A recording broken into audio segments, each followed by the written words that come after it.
Ames over at We're live, you gentlemen. can't trust. We're live? We gotta get on the headsets then. So this kid, I can stop it. No, Larry. let's. Yeah. For right now, you guys are going to use the microphone as you're not going to put headsets on until I leave. Yeah, So I'm going to bounce it back and forth. I'm going to do the pregame. So when you finish with yours, you're just going to hand it over to him. Okay. Okay.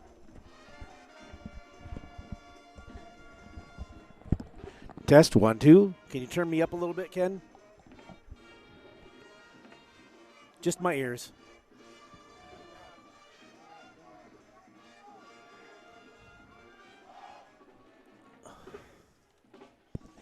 All right, and good evening and welcome to Friday Harbor High School Sports on Friday Harbor Tiny TV, presented by Brown's Home Center, the island's only full-service building supply center. I am Mike Martin, and with me is former Washington Husky Deandre Campbell, actually a former San Francisco 49er as well, and another Bay Area product, John Volk.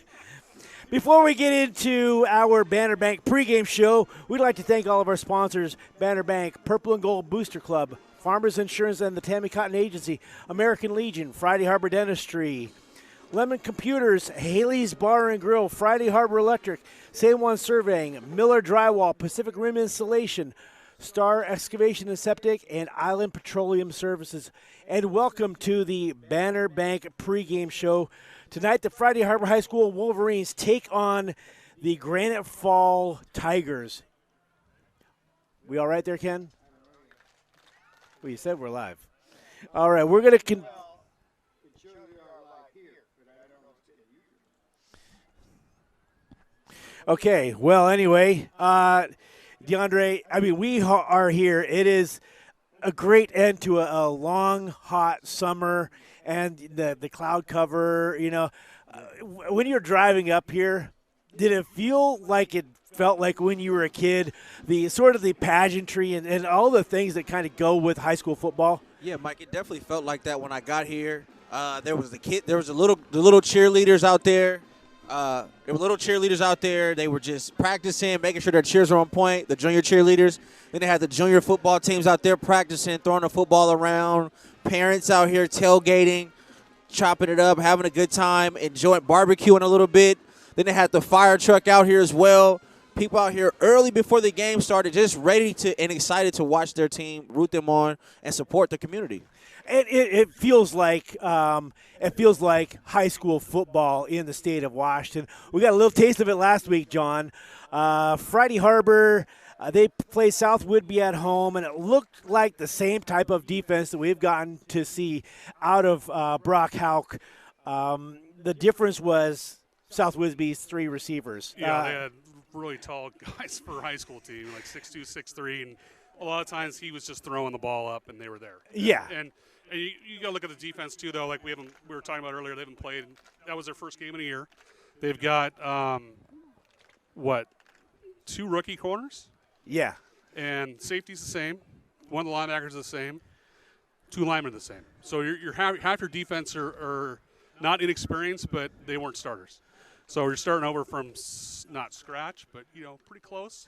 Yeah. And that was the first. I mean, I've watched practices. They're doing half line against half line. So that was the first full line stuff they've seen. I mean, that was it right in the game. So it was kind of rocky at first, but they kind of came around. Well, and 6'2", 6'3", 6'4" receivers, they are tough to stop. And DeAndre, you're a bigger receiver.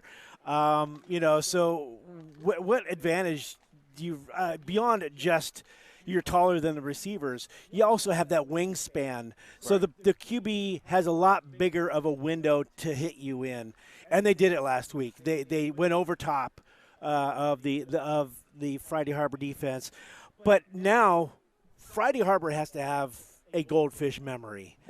Goldfish have a memory of 10 seconds, okay? They have to just forget that game ever happened and get back to playing smash mouth Friday Harbor High School football. Yeah, no, Mike, they definitely do. I mean, and they have the opportunity to do that here tonight against Granite Falls. And like you said, you have to have that. You have to have that mindset. And what we used to call it, we didn't call it. We didn't call it that.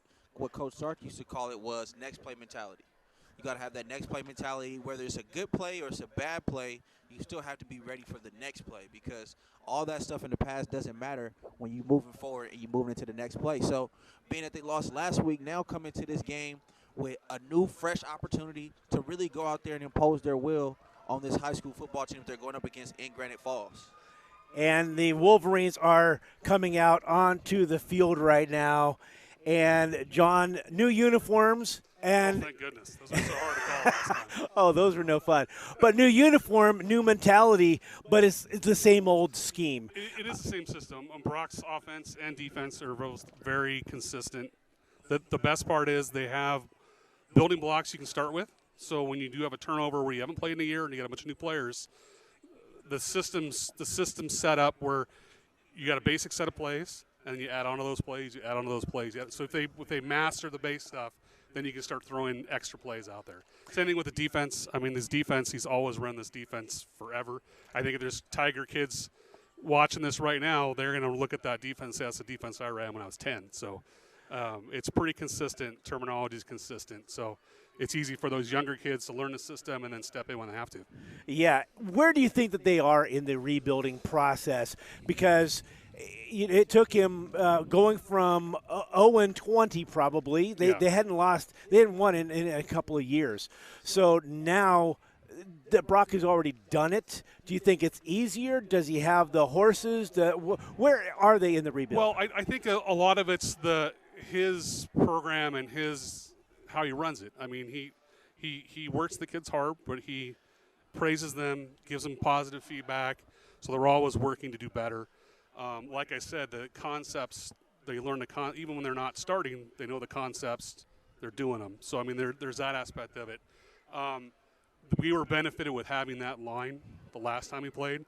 That was probably the best offensive line we've had since maybe Nate Stinkholtz was there. I mean, it was a good offensive line. I mean, and it was a shame we didn't get the finish last year because there were some kids that were seniors where we still would have had a great offensive line and would have done really well last year. So, and you still had Kyson Jackson. Yeah, and there was potential last year. You had a Geyser. Now we've had enough turnover now where we're starting a new offensive line, which that's key for offense.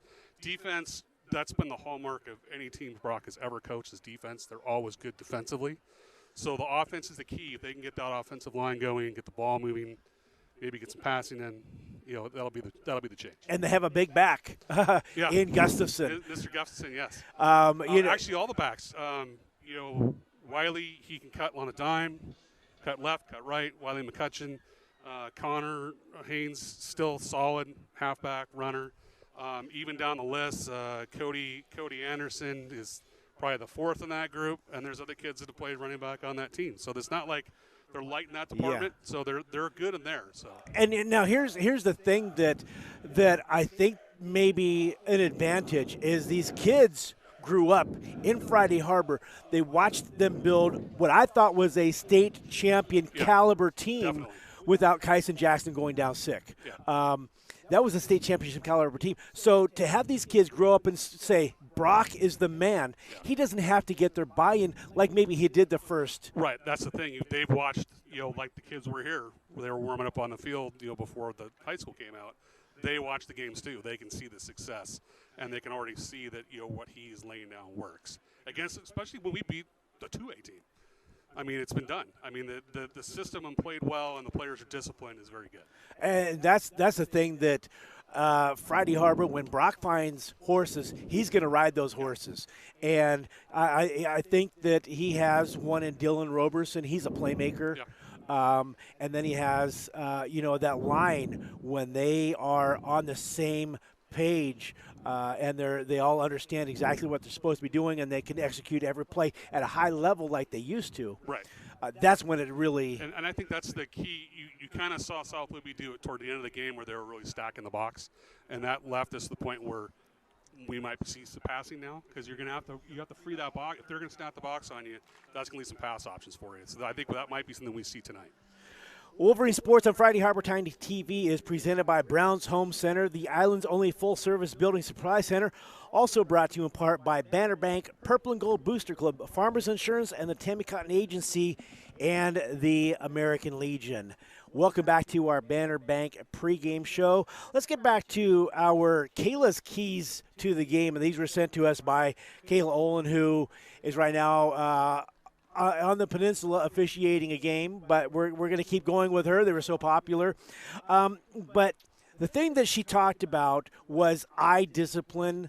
Last week, it seemed like the defensive backs, they were looking in the backfield. The receivers got a little bit. They have to be able to look at the quarterback and identify, John. That and there was just some fundamental issues where they were turning the wrong way, right? So the receiver was going to run a route, and instead of following in the correct way, they were turning the opposite way, which gives the receiver then 3 more steps, right? So suddenly he's 3 steps ahead of you, and he's a half a foot taller, and the quarterback just has to just huck the ball, and you're too far behind at that point. And that word was huck. That's it, because he did. I just want to make sure everyone knew we weren't swearing. Those weren't really good-looking balls. I mean, that's the best no, way they to weren't. describe them. I mean, yeah. All right, well, that's key number one is Kayla said, the eye discipline and not letting those defensive backs get so far behind that they can just fade it up. Key number 2 is play 4 quarters, and that's the one thing that we know about Brock's teams is they're going to punch you in the mouth every single play. You're going to get 4 quarters out of Friday Harbor. But this game, I think, is really important that they do that and really kind of establish this is the brand of football that we are going to be here going forward. Yeah, no, they definitely have that opportunity to do that. And if you want to play that brand of football, you have to get that started early, and it has to be early and often.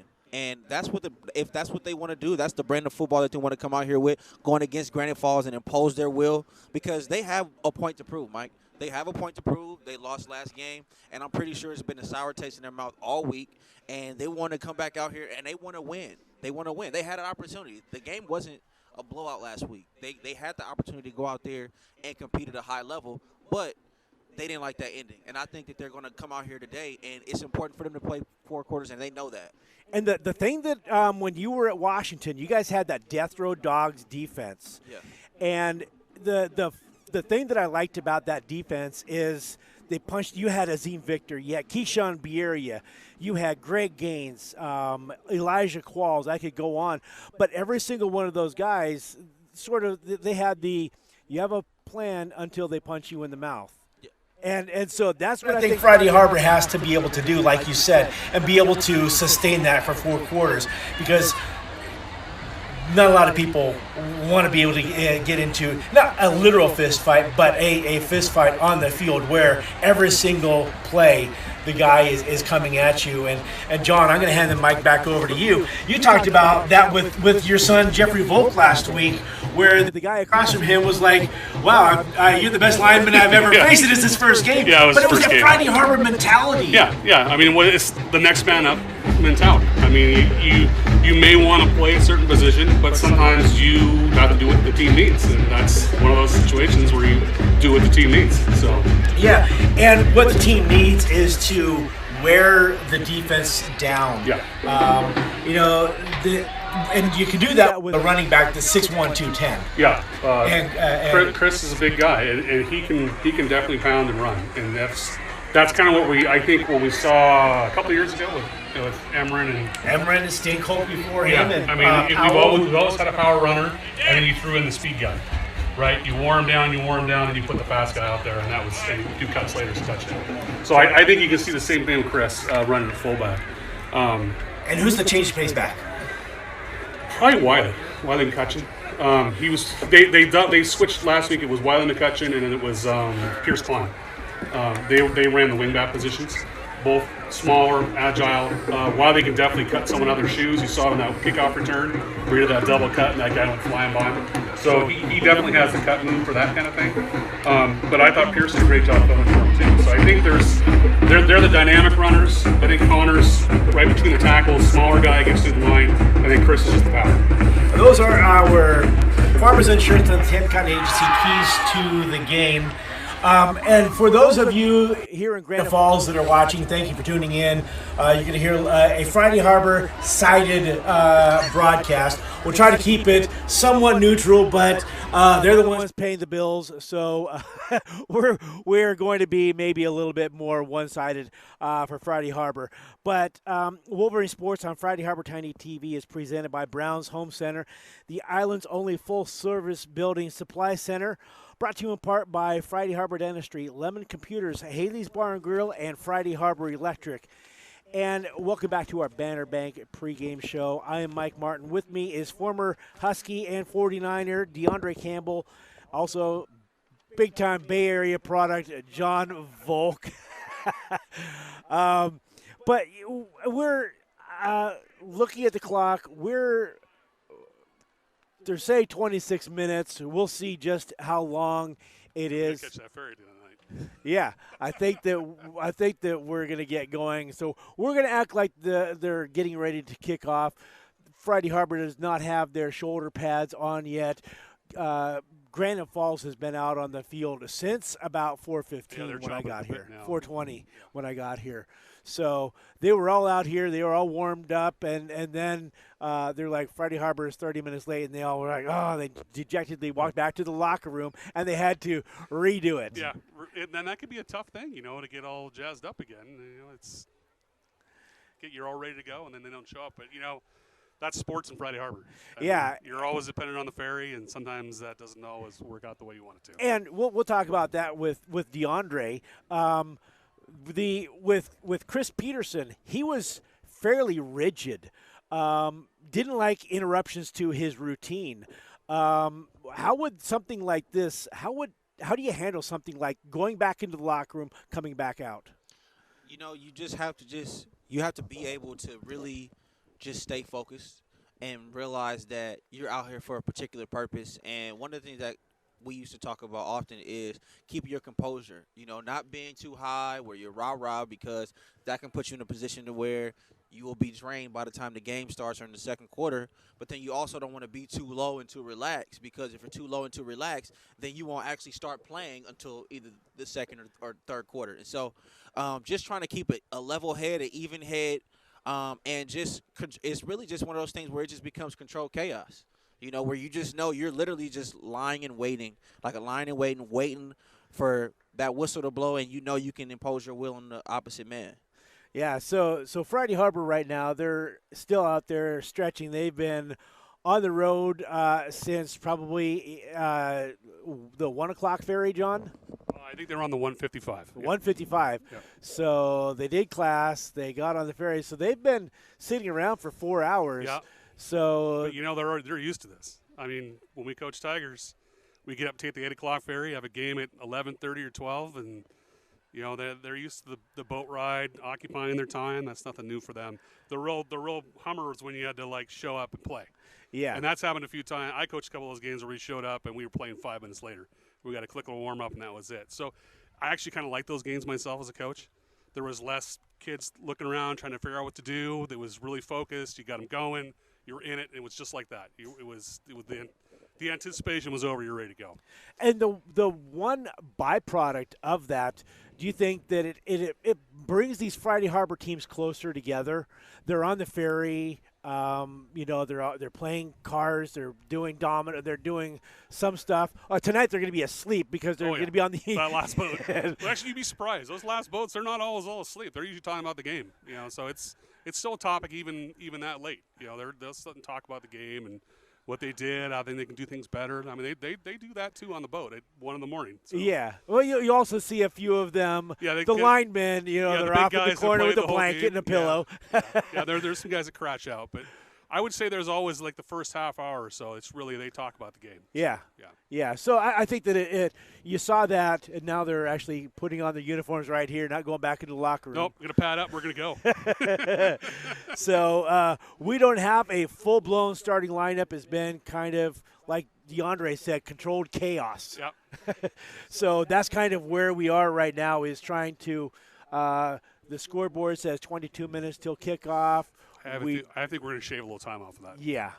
So, because I remember those games where the game goes into overtime, and one of the parents doesn't get to watch overtime because they're sent to McDonald's or sent to you gotta get food. to Little Caesars and Yep. get all the stuff, and then they meet everyone at the. Of course, then you also had Diane Jangard with all of her cookies all the time. Oh yeah, well it's a little different now. They can't eat on the ferry. I mean, they can't eat on the bus.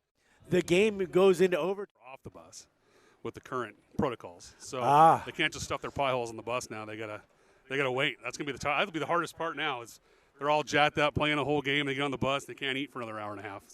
So that is the life of a Wolverine. Those of you that have watched this go on, you've played here, you know what's going through these kids' minds right now. Grabbing the wrong helmet, running back to get the right helmet. It's like we saw last week. It was the first game for everybody. We did the game down there for Rainier Beach and Mount Tahoma. The officials stayed in the locker room. They forgot to come out. did they get a flag? The chain guys, the chain gang. They're like When was that game? How much before Friday Harper's was that? It was Saturday. Oh, it was Saturday. Because that was funny because they came over to us because I do the chains for the home game. And he came over, our official did. He says, I want you guys back here with 4 minutes left on that clock. And I'm like, well, something must have happened because normally they don't say that to us. We kind of just watch the clock, come over on our own. So. Well, it is the first game of the year. Well, they were short, the official. Did you notice that one guy missed the boat? Oh, I didn't. During our game. He showed up right after it started and jumped in there. But we were short one guy at the start. So it's his first game in 2 years. So you're going to see things like that. Yeah. And, it was the first game for the people that wrote out the roster because there were like 20 names on there that were like, who is that? Number 74, his legs are the size of a tree trunk. Yeah. We don't know who to call that got credit for that sack. Anyway, it looks like we're probably – I'm going to say we're about 8 minutes from kickoff because I think that's kind of the drills that we're seeing. Looks like they're going to now. do some position drills, and I think I would think probably 5 or 10 more minutes. So that clock might be right. So. All right. Well, you know what? I'm going to give Deandre the microphone right now. I'm going to give him yours. Could you go ask them so we can get it accurate? Because Daniel might know. All right. We're having to make up stuff along the way. We were going to have about a 8-10 minute pregame show.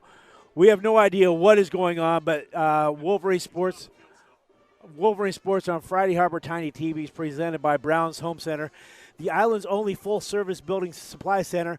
Also by Banner Bank, Purple and Gold Booster Club, Farmers Insurance, and the Tammy Cotton Agency, American Legion, Friday Harbor Dentistry, Lemon Computers, Haley's Bar and Grill, Friday Harbor Electric, San Juan Surveying, Miller Drywall, Pacific Rim Installation, Star Excavation and Septic, and Island Petroleum Services. And what do you want to talk about? Because normally we'd be going through our Island Petroleum Services starting lineup. Let's talk about getting exposure from being not necessarily in one of the main hubs for where football is located, and how hard that can be. But these kids are still diligent in their commitment to playing the game of football. And I think that really speaks to their love for the game. And, what are your thoughts on that, Mike? Well, and that's the thing that I did a story on small-town football in the state of Washington. We had a kid in 2019, Kyson Jackson, had 2,300 yards on offense. And he was starting to get looks by Utah State. We were getting stories and film out on him. He was starting to get some recognition. But what happens is a game for Friday Harbor is over here, and you're going to see one player that might be D1.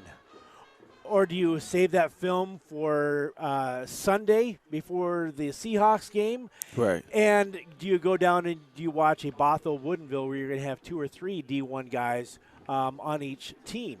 Right. So that's where the part about being in a small town is hard. Now you see what's happening in Ferndale. They have 3 or 4 guys that are D1 prospects, but they're way up there, and so it's huddle. It's working out at FSP where Tracy Ford can get your name out there. Yeah. They're a big time program. They've won a state championship. They always have great players, a great scheme. They always make a run deep into the playoffs. But you have the younger brother of a current Husky, and they're relying on huddle for these things. When you were in high school, was that 2000? 2010. 2010. 2009. Yeah, 2010 was my senior year. Yeah. And you look at your recruiting profile, there's no picture. No. No. Okay. It was early days. Yeah. No, for me, man, like the whole recruiting process was so much different then than it is now, man. Like that I didn't have huddle.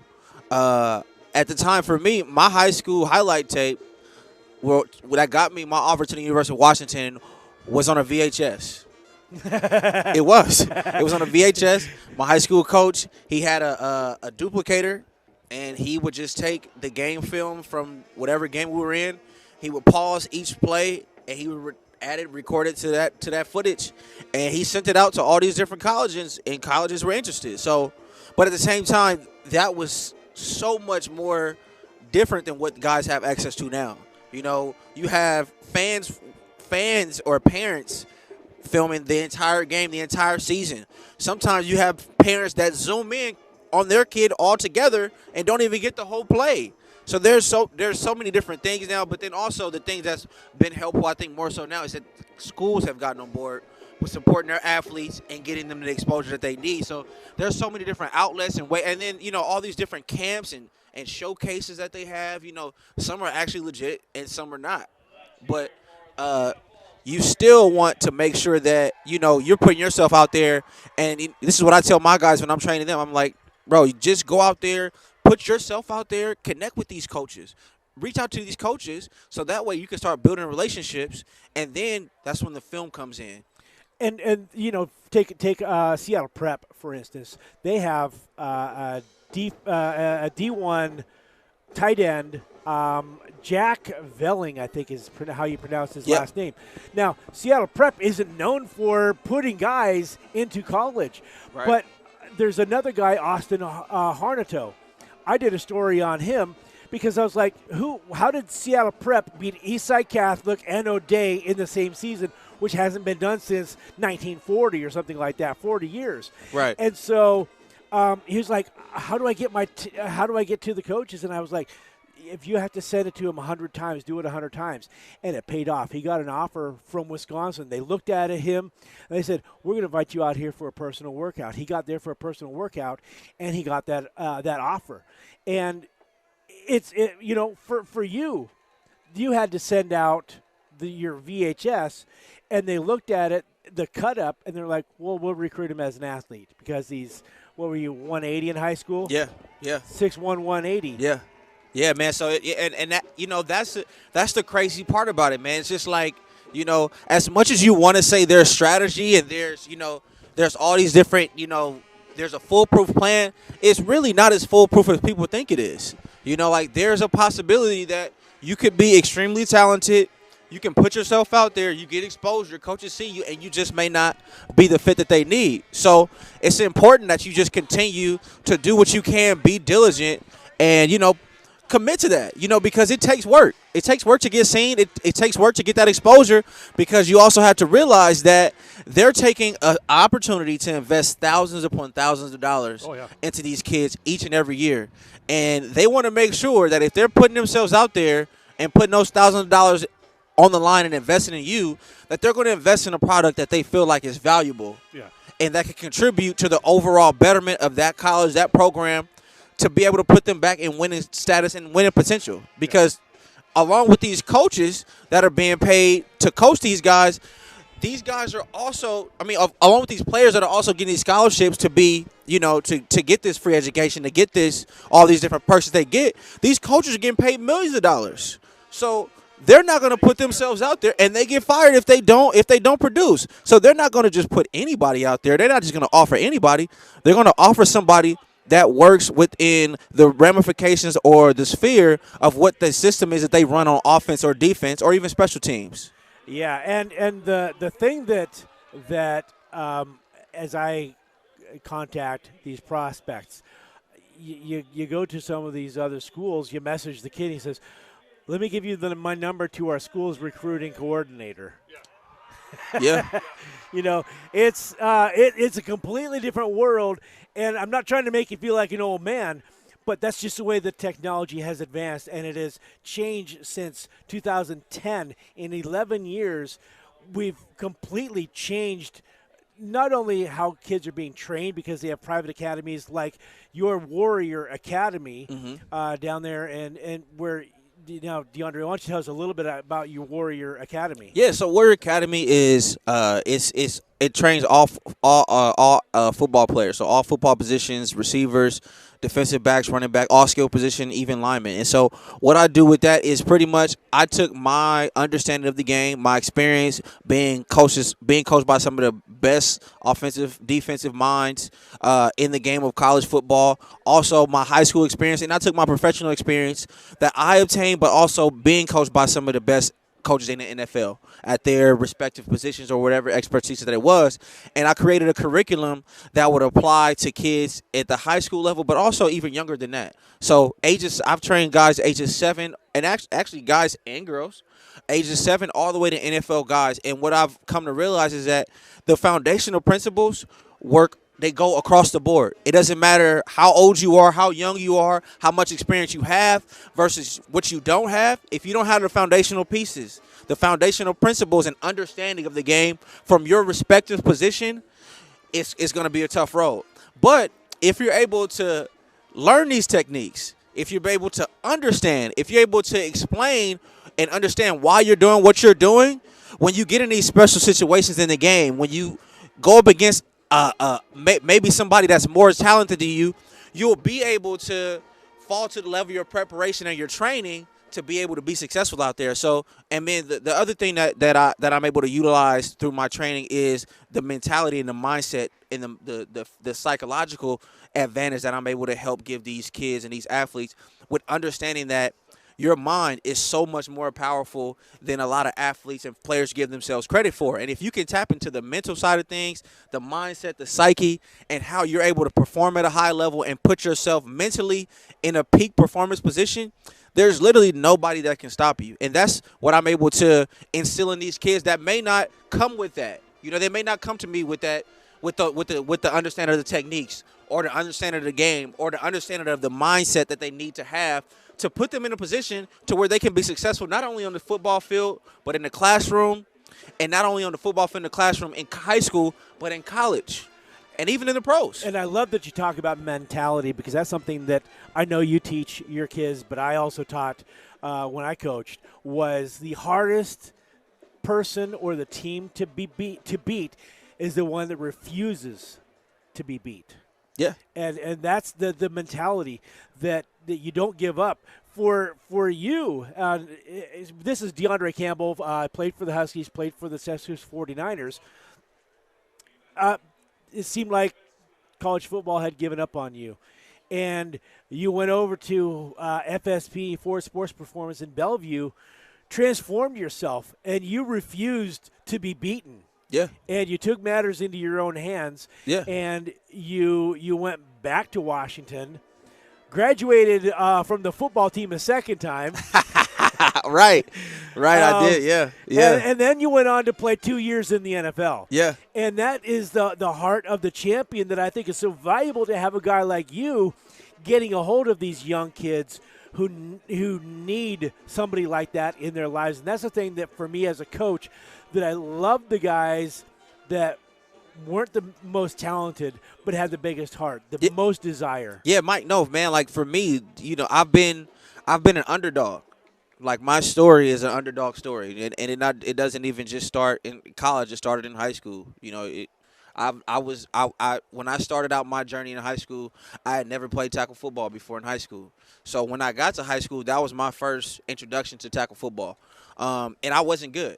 You know, I wasn't good. I just had natural ability as far. I played basketball, but and I was overlooked. You know, I was overlooked by teammates at some point in time. I was overlooked by coaches, but I didn't let that deter me because I knew that I had the ability and I believed in myself. But then I also matched my ability and my belief in myself with my work ethic. So there wasn't you weren't going to see guys really out there really outworking me or putting in more time, energy, and effort into the game because I wanted to be good. I didn't want to just be out there participating. There was no such thing as a participation trophy in my mind. Like there was no such thing as you get a participation trophy. You get a consolation prize, and we're going to celebrate. In my mind, I was like, no, I want to win, and I know in order for me to put myself in a winning position, being an underdog, I have to work even harder than what they're expecting me to work. And the cool thing about it is that I realize, and this is what I tell my kids too, because, sometimes I do get kids that are underdogs, where they didn't have that favoritism or they didn't, the coaches didn't see the potential in them and they come to me and we work through that and we work on that. But I understood that my work ethic was what was going to put me in a position to set myself apart. And ultimately, it ended up doing it, and I was able to take advantage of my opportunity to where I wasn't even supposed to be in. What happened my junior year was there was a highly recruited or a highly talented kid that was a senior, and he was supposed to be our star player. But what ended up happening was he ended up finding out that he was academically ineligible 2 days before our first game. And so what ends up happening is the whole game plan, the whole philosophy on offense pretty much changed. And so it became an opportunity to where I was able to step up and literally not really even knowing what I was all the way doing, go out there and pretty much take the work ethic and training that I had used and just apply it. And by the end of that junior season, I ended up being first team all-league on offense and defense, all Bay Area team, getting recruited.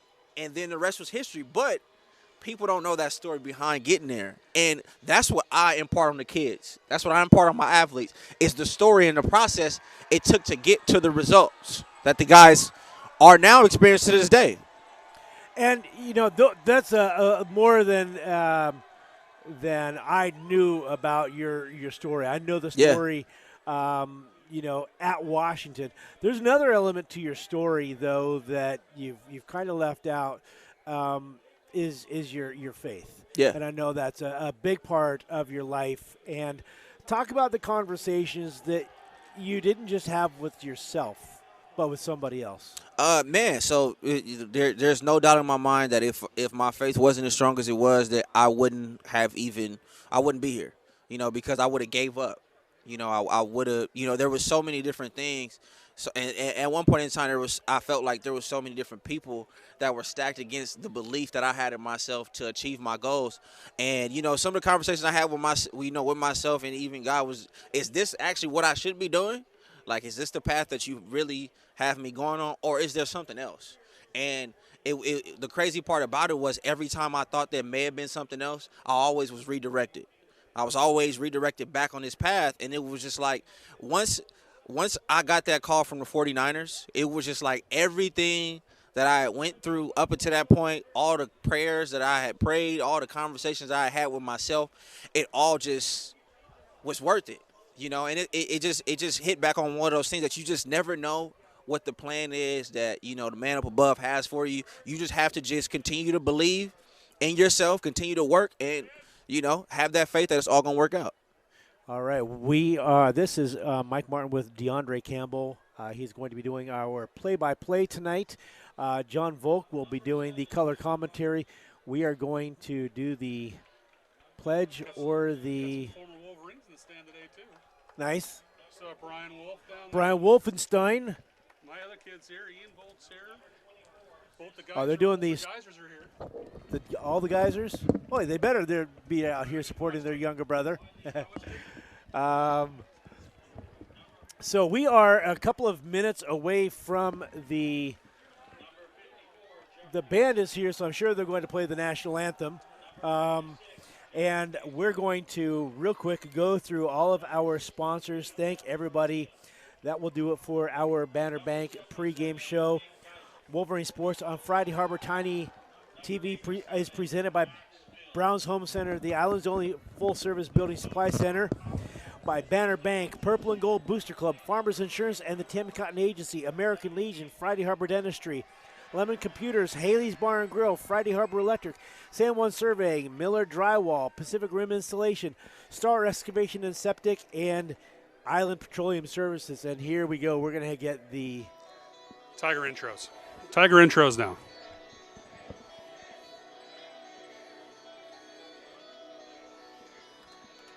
give you guys a chance to remember the names.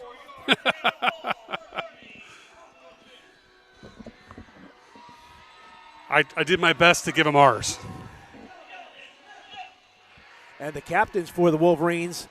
So Dylan Roberson, Jack Mason, and Connor Haynes. Holy Jack! He's huge. jacked now. Jack's a big kid. He's bigger than Gavin, it looks like. Oh, yeah. Yeah, he's definitely more on his dad's build on that one. Yeah. Wow. And who's the other one? It's Dylan Roberson and Connor Haynes. Connor Haynes. All right, so 7. So those are our 3 seniors. Or do we have 4 seniors? There are 4. There are 4. Who's our 4th? David Arias. All right. They are doing their starting lineups. I'm going to turn it over to Deandre and John Volk for the play-by-play and for the color commentary of the Friday Harbor Wolverines against the Granite Falls Tigers. It's like we're receiving.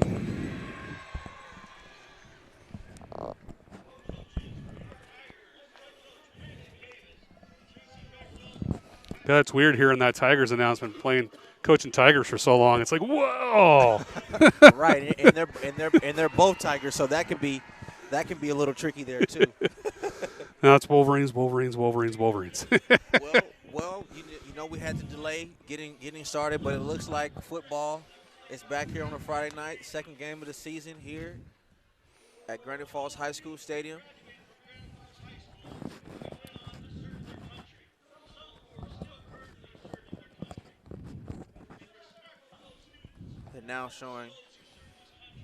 We're now showing respect for the 9/11.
Right, it's time for some football.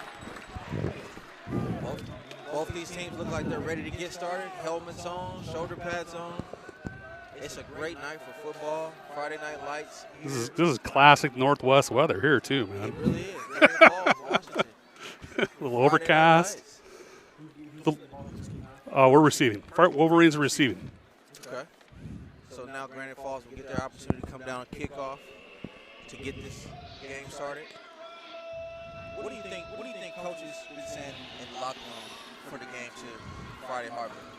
I think it's just, remember we practiced this week. We worked on a lot of stuff that we didn't like what we saw at South Whidbey, and I think that's like we were saying in the pregame. It's not like they got blown out or really lost. I mean, the game was there. They had their opportunities to win that game, and I think they spent a lot of time this week looking at those issues that they had, and that's what they focus on. That's probably saying, remember the fundamentals, know your position, know your responsibilities. Yeah, no, and I think, after talking to Coach Davis, he was adamant about the guys coming out here and really playing fast, getting off to a great start. and really coming out here and trying to impose their will on Friday Harbor. So excited to see what both of their conversations that they had with their teams will do out here early in the game. Yeah, who comes out hard and fast? Yeah. Exactly. We have both teams lined up. So we got Wiley McCutcheon, and I think it's Connor Haynes back there. Kicking off, we have Stetson Maucho.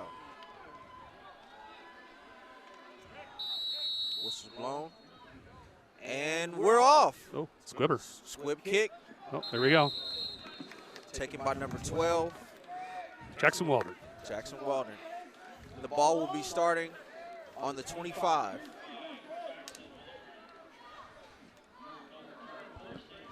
These jerseys by Friday Harbor looking pretty clean. Brand spanking new. This is the first game with these jerseys? With the whites, yeah. Okay. They wore their black gray ones at home last week. Yeah, not purple, but black gray. And Friday Harbor is led by starting quarterback Dylan Roberson. He's got the ball. No. Ball is starting on the 26. All right. Having some clock issues. Clock and ball issues, but it's the start of the season. Right. Still getting back acclimated. There we go. That's a little better. All right, first play. They're lined up. Jumbo formation. Motion by number 34. Run right up the gut. Good run. 7-yard pickup by. Connor Haynes. So great first run right there. Connor Haynes. What can we expect to see out of Connor Haynes today? Good, solid runner between the tackles.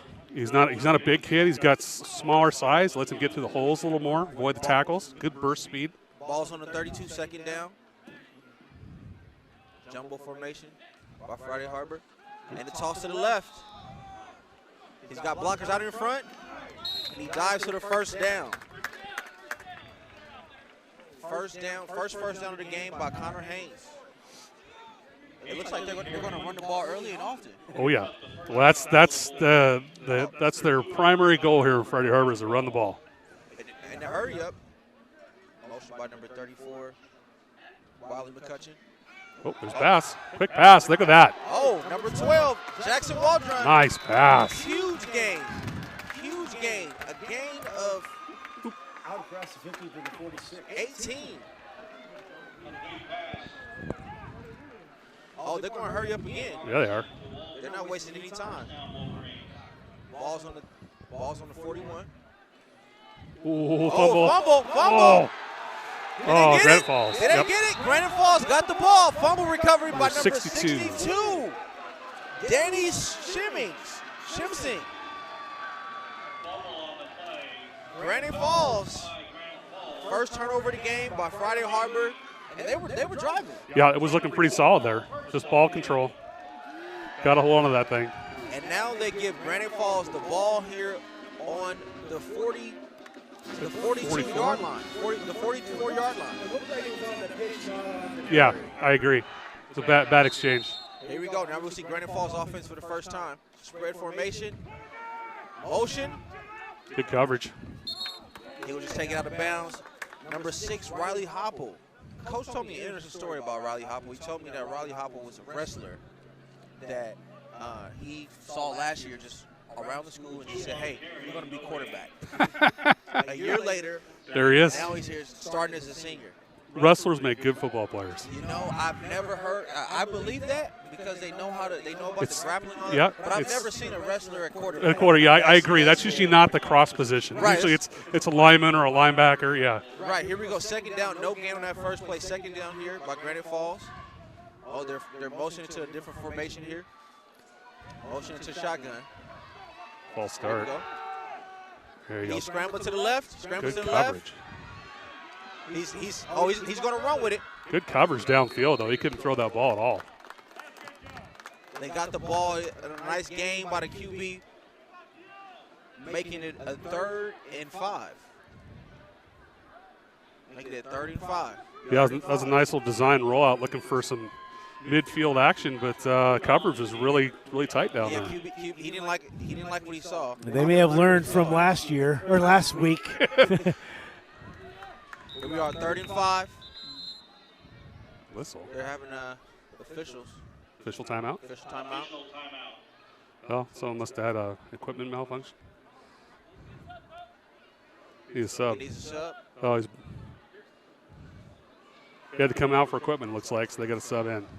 So that's Pierce Klein going in for Chris Gustafson. On this big 3rd down, here we go. We'll see if Granite Falls can convert to the first 3rd down. They're lined up in a bunch formation, strong to the right. Here's a toss play to the right. Right where the sub was. It's a great run by number 20 for a Granite Falls first down by Caleb Roberts. He had great blocking out there on the perimeter. Yeah, well, that play went right where the substitution went. So the Chris Gusson came out. They had to move up Connor Haynes to take his spot, and the guy out the field came in and played the inside middle linebacker there. Now that's the first down. First down by Granite Falls. Now they're on Friday Harbor's 35-yard line. 1st and 10 going in. 10 minutes and 15 seconds left in the first quarter. They line up in their base formation. Motion. Run to the right by number 20 again. Caleb Roberts. Good size hole there too. For a 7-yard gain. They're actually. It looks like they're taking a play out of Friday Harbor's playbook. Yeah, that run play definitely. And the same philosophy, run heavy philosophy out the gate. Maybe they watch Friday Harbor's film. little cross film there. Yeah. We got a second. We got a 2nd and 8 here. Yeah, that's a good play. We should run that. We got a 2nd and 8 here. 2nd and 2. I apologize. Second and 2 here. 8-yard pickup on first down. Motion out. Oh, that's shotgun. Formation change to shotgun. Bunch to the left. Trips to the left. Toss to the left. Another big run by Caleb Roberts. Will he get? Got outside. He's pushed out of bounds. He's forced out of bounds inside the 10.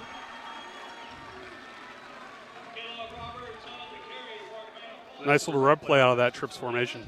We got 1st and 10 on the 8-yard line. On Friday Harbor's 8-yard line.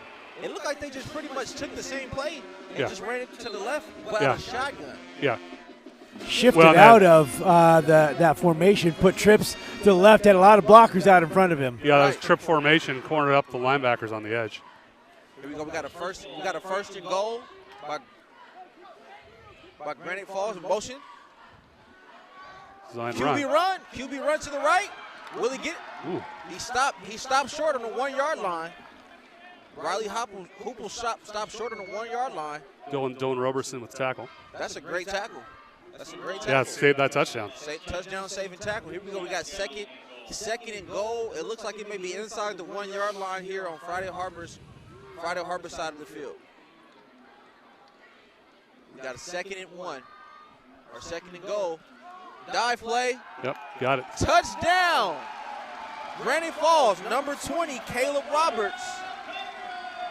Granite Falls immediately converting on that turnover by the Wolverines. They go 55 yards. 55 yards. Yep. 55 yards on a turnover by Friday Harbor. Getting set up here for the field goal.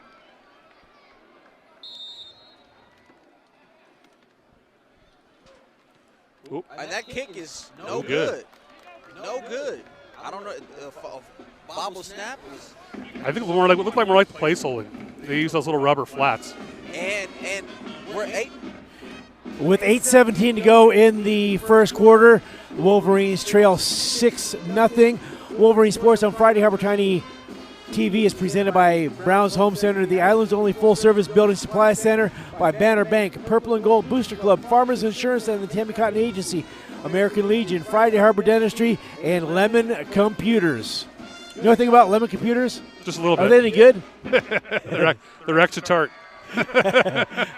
John, what did you see from Friday Harbor that you like, and what do you think is one thing they need to do coming out to this next drive that they have on offense? For offense, I liked what I saw up until the fumble. So it was obviously a ball control issue. I mean, they moved the ball well. The hurry up seemed to work. I mean, it was giving a little edge there.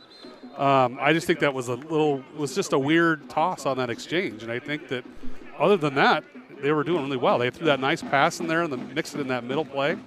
So I think you probably won't see them adjust too much for the offense. Just probably run out there and start pounding it again and throwing the pass in there. Yeah, no, I agree with you completely. Friday Harbor was definitely moving the ball. I just think, the biggest thing with that is just ball security. Yeah. And that's one of those foundational principles that you have to, make sure you continue to harp in on with your players, no matter what level they're at. And back we have number 14, Connor Haynes, and should be Wiley McCutcheon. number 34, Wiley McCutcheon. And the kick is off, another squib. And they're going to take that down. And Marco Soto is going to take that down on the 26-yard line. Jeffrey Volk. Exactly where they were last time.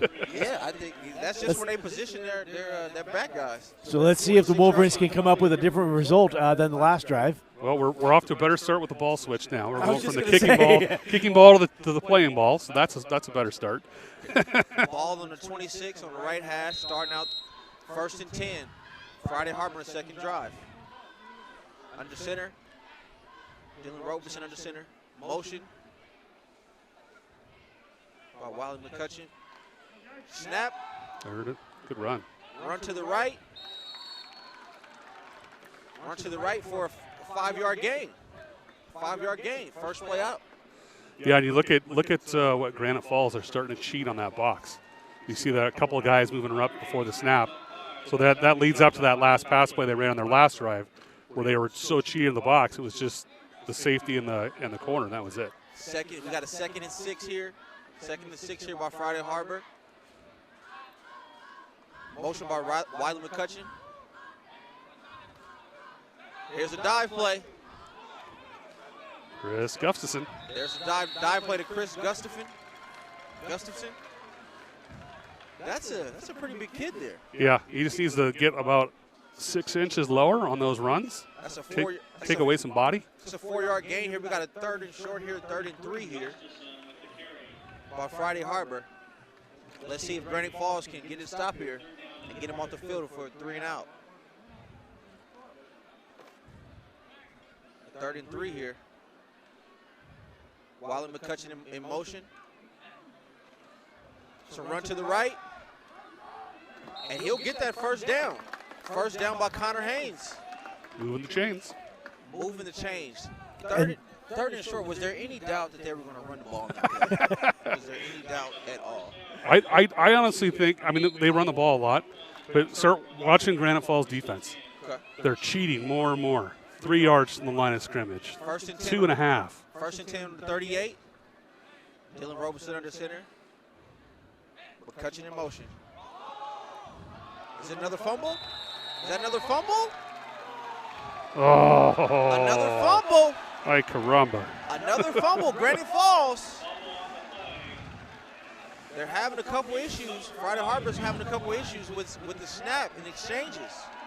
And Granite Falls, they're taking advantage of it now again. They definitely are. 38 yards of green to defend for the Wolverines. Granite Falls went 7 plays, 55 yards, punched it right in. Good design on their scheme last time. This is gut check time here. They have to make a stop. Let's see if they come out with that same formation or they switch their plays on this offensive drive. Oh, here's the motion. Shotgun formation. Drop back. Deep pass. Deep pass. Oh, Incomplete. Great defense. Yeah, Great defense by Jackson Waldron. Great defense right there. That was a. He had a good chance of that ball. If he played his position a little better, he could have intercepted it. I think honestly, if either one of them would have read that a little bit better, either one of them had an opportunity in that play. But that's a great play to keep Granite Falls here on the 2nd and 10. They were looking to take a shot. Oh yeah, for sure. Yeah, it was 1-on-1 right there. Yeah. We have a bunch to the right, 2nd and 10. Toss to the right. Caleb Roberts up the sideline for a huge gain, for a 15-yard gain. Unsportsmanlike conduct right there. Flag. Here's the Spike flag. the ball, yells, that's what we do. Yep. That'll get you 15 every single time. You betcha. That's never what you want to see. as a That's going to coach. put the ball pretty much right back to the 38. I know Coach Davis is livid right now. That's just something you don't expect from one of your seniors. Discipline. Yeah, we won't identify who it was, but I think everyone saw who it was, but it's going to move the ball back 15 yards. He's going to move them exactly back to where they started at, actually. That It was a looks 15-yard just gain about on the right play. there. Yeah, that's a 15-yard gain on the play. How long do you think it's going to take till the Wolverines figure out trips, and that's where the ball's going? Well, they're almost playing too soft, like they're worried to come up to make the play. And you know, when you have those bunch formations, when you have those toss plays, the first man has to get there and blow it up. Yeah. He has to blow it up to funnel everything back inside. If he's not funneling everything back inside, they get on that perimeter, it's pretty Yeah, it much. stretches those plays out really far. Yeah, and they're back. They're back on the 35, 1st and 10. Yep. Back Brandon to the Falls, shotgun. motion out. A shotgun snap here. He doesn't like what he sees. Oh, there we go. And he gets the ball out to number 23, Giovanni Gonzalez. Granite Falls picks up, or they actually get back to the line of scrimmage. There's somebody down here. That was Jeffrey Volk with the tackle. He's the one that's down right now. Trainers coming out here checking on him.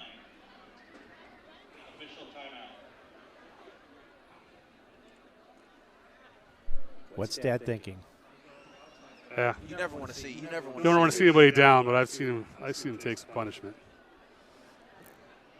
I think he got hit. I think he got hit underneath the mask. It's holding his face. Wolverine Sports on Friday Harbor Tiny TV is presented by Brown's Home Center, the island's only full-service building supply center. Island Petroleum Services, Star Excavation and Septic, Pacific Rim Installation, Miller Drywall, San Juan Surveying, Friday Harbor Electric, and Haley's Bar and Grill. And the mistakes by the Wolverines, and now they came up with they let the quarterback out. I don't know how he escaped and got that It was ball out. close to a sack. It was really close. Yeah. But even the result of the play is a loss of yardage. So that's, if you don't get the sack and they lose some yardage, that's always a good result. Yeah, the ball right now looks like it's right back at the line of scrimmage. Yeah. So brings up 2nd and 10. Last time we saw they went deep on the first pass play. 2nd and There he 10. is. Big power sweep to the right. So And he's up. there he is. Jogging off. That's what you want to see. Yep. That looks like I got the wind knocked out of me. Yeah. The polite way of saying that. That's the in soccer they would have brought him over on a stretcher, and 2 seconds later he would run out. So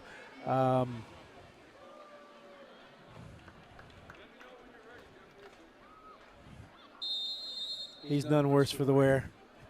And we have 2nd and 10 on Friday Harbor's 35-yard line. They're motioning.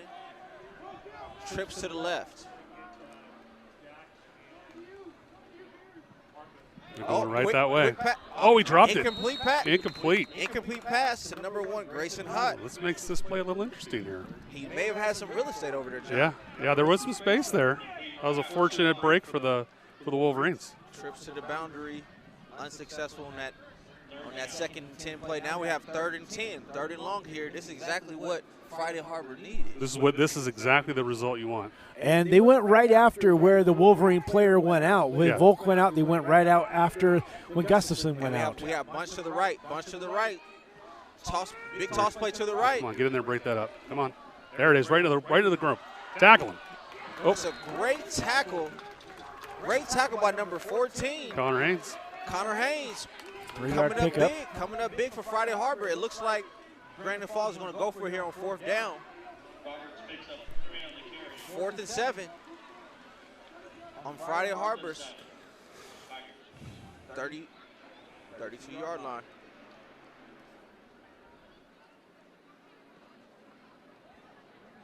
We'll see if they can convert here on 4th down. But I think Friday Harbor wants to get this stop. Yeah, for sure. I mean, this nullifies that turnover. You And they're can do this. Motion to shotgun, 2 backs in the backfield. And a snap. Ooh, And Hitch. didn't get it though, did he? Did he get it? Oh, it's close. Yep, they That got was it. a diving catch. Great catch Like by half- number 1, Grayson Hott. Got about half a yard over the marker. That was a That's close a play. first down. That's a great catch right there. Yeah, that was a good route too. He ran right to where he knew he had to get the first down. Hitch route to the sticks. You know, we called that sticks route. 3rd and long. Yeah, to the sticks. that's harder to do on that side. There's no sticks. Right. You just got to know where they're at. You got to go. Well, the good thing they used to tell us go 2 yards past it. Yeah. We got a motion by dive Middle right run. up the middle by number 20, Kalen Roberts. John, they're leaning heavy on Roberts early. Yeah. He's been really successful on those toss plays.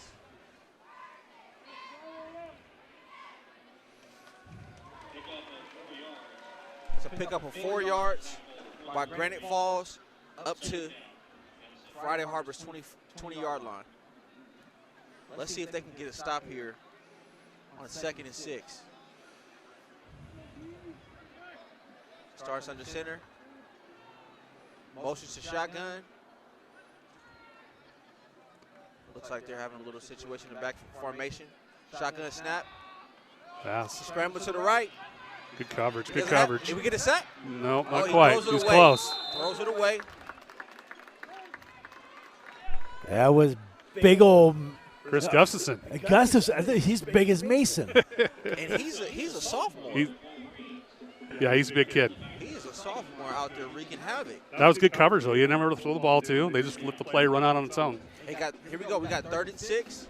It really looks like the light is coming on for Gustafson this year. Yeah.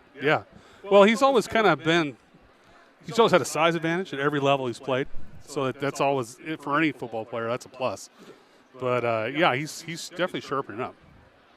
Here we have a 3rd and 6 here. Ball's on the 20. Starting under center. It looks like it's bunch left. Bunch to the left. Big toss. Play action. Play action. Good pursuit. Oh, he overthrows. Riley Hopper overthrows his target, Jay Stevens. Now they have a fourth and 6. John, can Friday Harbor get a stop? I think right here they can. I think they've seen a lot of different things now, and I think they're kind of recognizing that formation for what it is. I know they're looking to get off the field and get back into their game plan, their brand of football on Yeah. offense.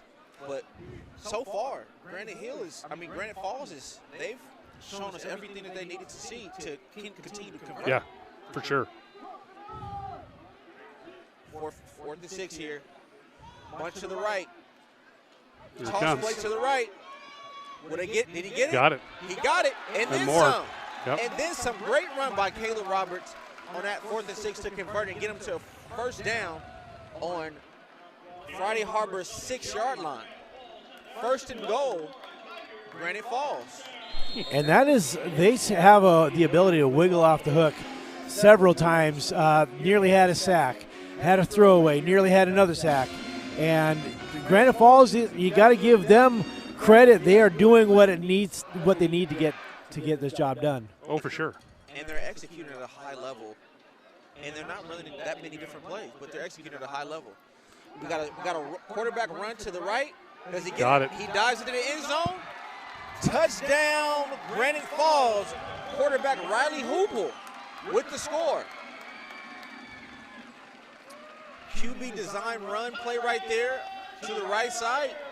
Juked a few defenders, dived into the end zone for the score for Granite Falls. And the size advantage at quarterback, 5'11", 140, I think they said. 140, yeah. 140. He's a hard guy to bring down. When you're putting Gustafson, Yeah. who has a lot on him, Shotgun. it's hard to bring a guy like that More down. mass, as they say. Trips right here. They're going to sprint to the right. Nope, too far. He overthrows his receiver. I know how Hooper wants that. He wants that throw back. I know he wants that throw back. He had a man open, wasn't able to hit number 4, Keldon Smith. Now it's for the just 2-point conversion. let's settle down, guys. Settle down. very uncharacteristic of the Wolverines to put the ball on the ground. Twice. Yeah. Once, much less twice. Wolverine Sports on Friday Harper Tiny TV is presented by Browns Home Center, the island's only full-service building supply center by Banner Bank, Purple and Gold Booster Club, Farmers Insurance and the Tammy Cotton Agency, American Legion, Friday Harbor Dentistry, Lebanon Computers, Haley's Bar and Grill, Friday Harbor Electric, San Juan Surveying, Miller Drywall, Pacific Rim Insulation, Star Excavation and Septic, Island Petroleum Services. And right now, it's 3 minutes and 5 seconds left in the first quarter. Granite Fall Tigers up 12-0 right now. Both drives off of turnovers by the Wolverines. John, this is gut check time here for It is. Wolverines. I mean, it's kind of funny because I watching some of those plays, their first tackle miss, right? So the guy that was supposed to force the play inside was missing, and that's the fundamental for them is the first guy's got to turn the play in and make a tackle. Right. And that's kind of missed on these last two drives. And I think if they can clean up the tackling, it should get better. And then we got a squib kick again. Another squib kick. Oh, we're going to run this one back, This time though. we're going to run by number 12. By number 12, Jackson Waldron. He had that big play on that slant. Yeah, on the slant. I'd like to see him go back to a little more passing, personally. I mean, I always feel when you see a team like Granite Falls is doing, where we're watching, they're the whole linebacker core is 3 yards from the ball. You got to take advantage of that. Now with where they're starting 15 yards further down the field, 14 yards further down the field than they were last time, which changes your playbook. Oh, yeah, for sure. Ball's on the 40. Motion by number 34. Wiley he takes a run to the right. It's a gain of 3. Held on to that ball. First down. And they're getting back up to Yep, the line. back to hurry up. Huddle here. Hurry up offense. Another dive. Inside This handoff. time That was for kind of nice. Resolution. It's a gain of 3. Bringing it up to 3rd and 3 here. They're almost to midfield. Let's see if they can convert here on 3rd and short.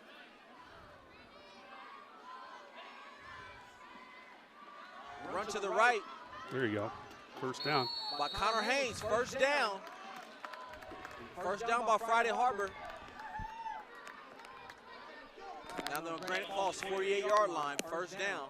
And they're moving the chains now, John. Yep, and I like the hurry up. I want to see him do a little bit more because it's given less time for Granite Falls to decide what to do.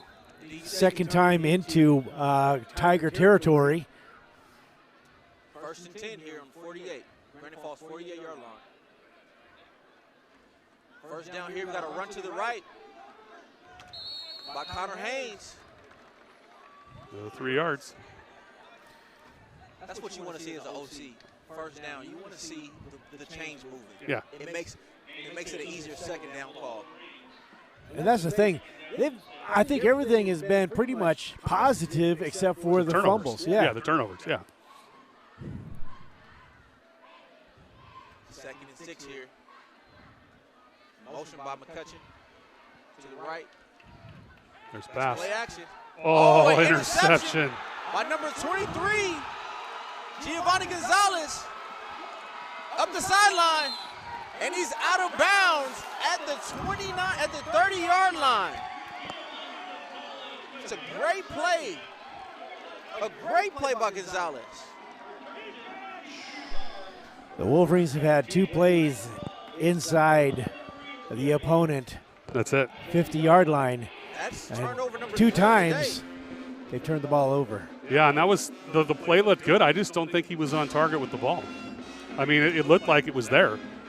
Just didn't quite couldn't line up the guy between the two. I mean, he had the safety in the middle and the corner on the outside, and the receiver was right in the middle. Granite Falls here on the 30. Friday Harper's 30-yard line. Toss sweep to the left. Oh, tackle. stuffing in the backfield by number 56, Jack Mason. Mason is a load. I mean, that's what a football player should look like right there. That is exactly what a lineman should look like.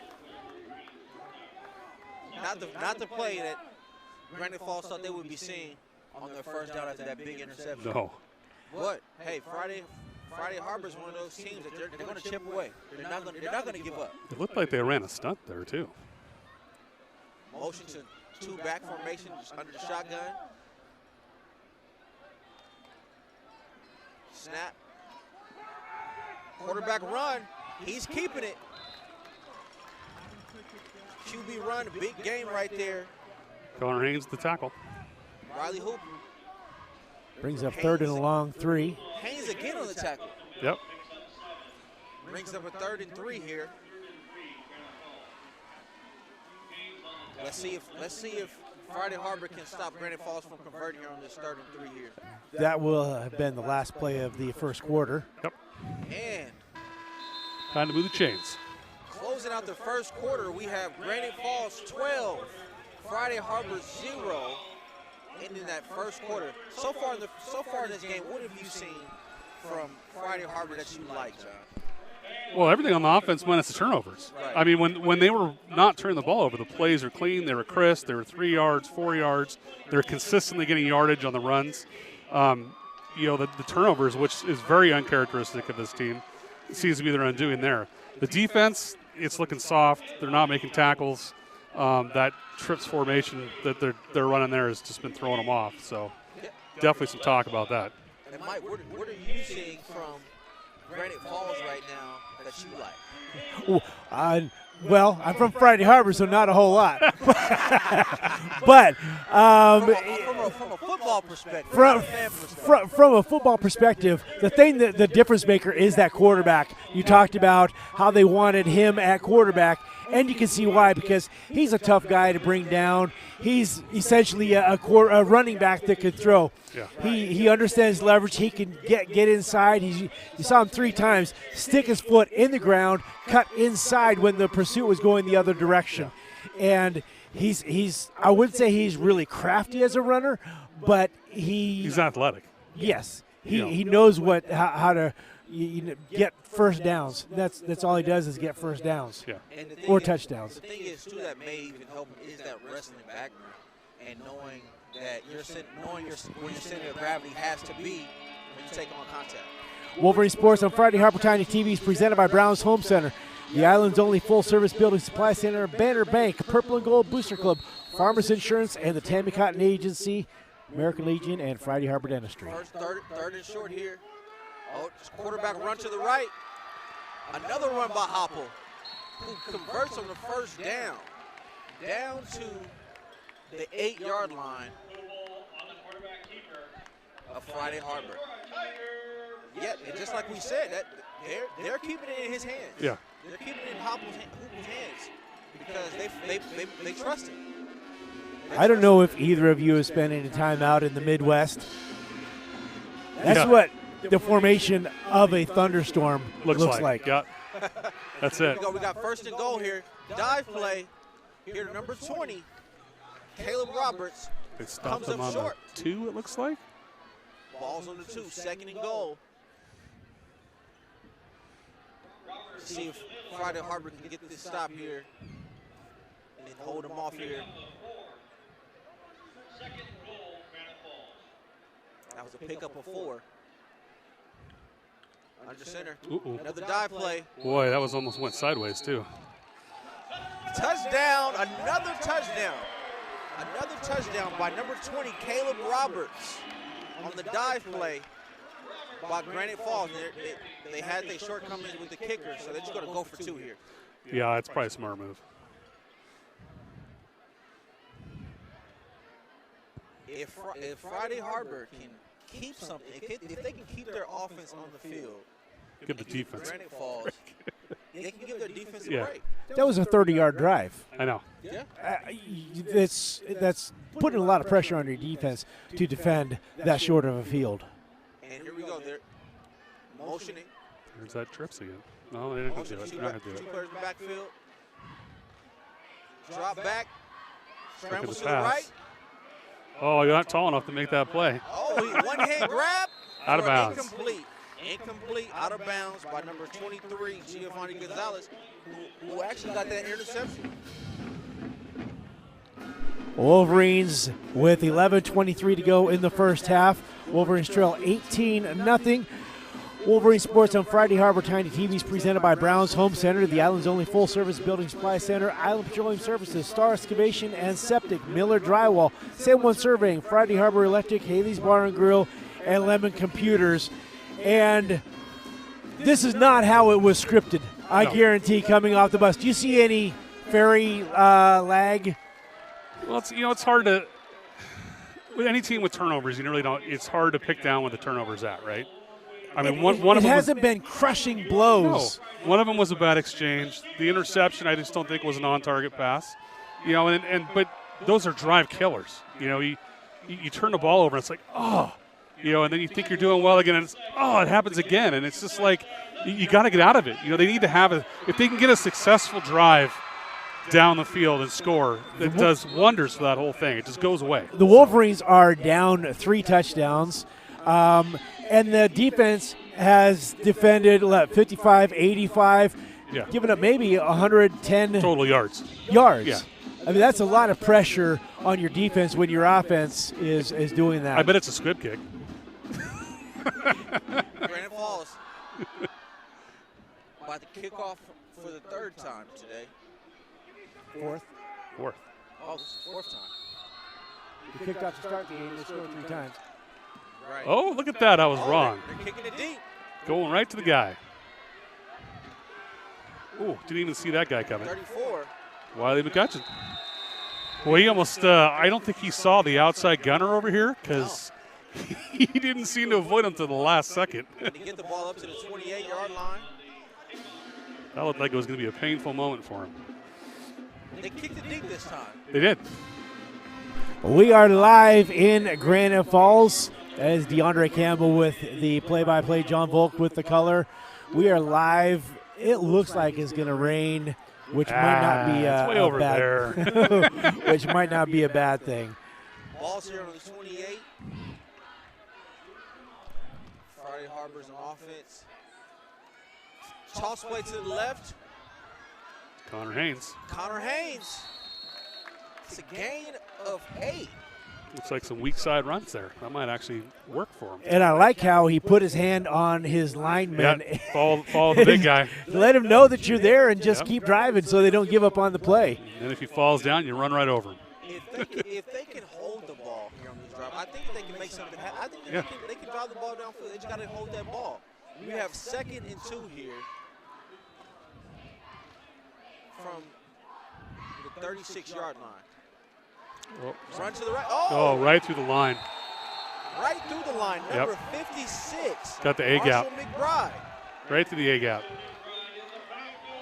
And I'll tell you what, That's a big tackle. there's not a lot of people in the stands over there. It's probably a third full. But they're making a lot of noise. It is. I'm impressed. So we got a 3rd and 9 here. Yeah, lost that whole gain on the first play. 5 yards back into the backfield. So Wiley McCutcheon's out. Looks like Pierce Klein went in for him. Got Friday Harbor lined up for a 3rd and long.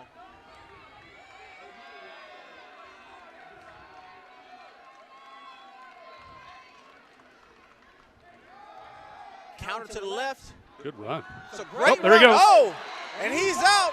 Connor Haynes. Oh! He fumbles. Recovered by number 1, Grayson Hott. You hate to see it.